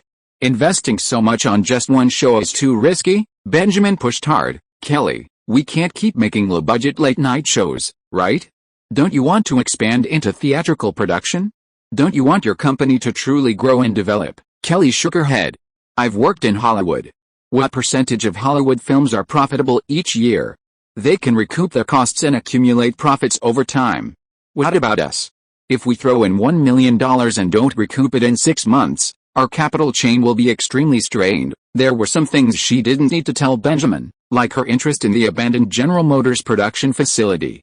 Benjamin said, "I'm confident this script will be a success." This was the company's most celebrated director, so Kelly couldn't just dismiss him outright. After a moment's thought, she said, "Please prepare a budget and a proposal." "I need to think it over carefully," Benjamin replied. "I'll try to keep costs down." He left the room, scratching his head. Filmmaking is an art form, but ultimately, it's a business. Heading downstairs, Benjamin was about to head home when he ran into the casting director, Lynn. Wearing a Warriors championship cap, she asked, "How's it going?" Benjamin replied simply, "The boss asked me to prepare a budget and a proposal. She needs to consider everything." Lynn said, "I'm hopeful." Benjamin replied casually, "Yes." They separated and got into their respective cars. Lynn thought for a moment and dialed a number. "Adam, I'll meet you at the Black Bar in half an hour. Bring your best stuff." Adam Smith, who had already returned home, hung up the phone, opened a hidden drawer in his storage rack, removed the plastic bag, and headed out for his appointment. Kelly left the office and went to a nearby bar, entering a large private room with a separate bar. In the room, besides Louise and Martin, the bartender, was Kate Winslet. Louise formally introduced Kelly and Kate. "You haven't met formally before, but I've known you both for about the same time. I met Kelly in 1993, Kate in 1995. Martin mixed 4 different cocktails and, across the bar, addressed the 3 women outside, saying, "Cheers to our mutual acquaintance." The 4 of them clinked glasses. Kate Winslet took a sip of her icy, sharp Long Island tea. The extra ice helped somewhat dispel the irritation she'd felt during the past few days. She said, "That idiotic French director is full of shit. Forgive me for cursing, I just can't help it." She held back her anger for a long time. "Louise, if it weren't for you, I would have made a scene and bullied him into changing the director." Martin put down his glass and said, "He'll cut a French flag off on both sides." Kate burst into laughter. There were piles of colorful flags in Europe, and Kelly couldn't tell which one was which. She was surprised. "What does it mean?" Kate explained with a smile. "The French flag has the blue and red on both sides cut off, leaving only white. This is what the French are best at." Louise looked at Martin with a squint. "This guy is really a top-notch guy."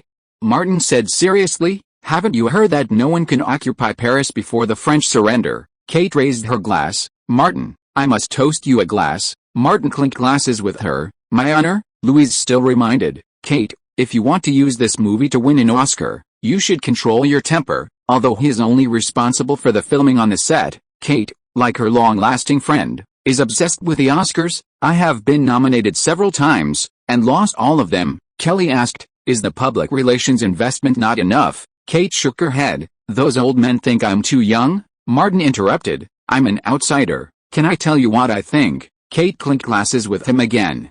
"Of course." Martin thought for a while and said, "The main reason is that your appearance is too outstanding, Kate, which makes it easy for people to ignore your acting skills. I have seen the Oscar list in the past 10 years. What can I say?" He slowed down his voice and emphasized, "It is a game with many women participating in the selection. Only those who become ugly and psychotic can win." As soon as these words came out, the 3 women laughed at the same time. Kate Winslet took the bottle and filled her glass. "Martin, you are absolutely right. I want to have a drink with you on behalf of all the beautiful women who have been targeted by the Oscars. End of this chapter. Thank you so much for reading until the end. Don't forget to give it a like. Looking for more exclusive content and immediate access? Subscribe to our Patreon. Remember, every like, subscription or donation encourages us to continue. Thank you all. See you in the next video.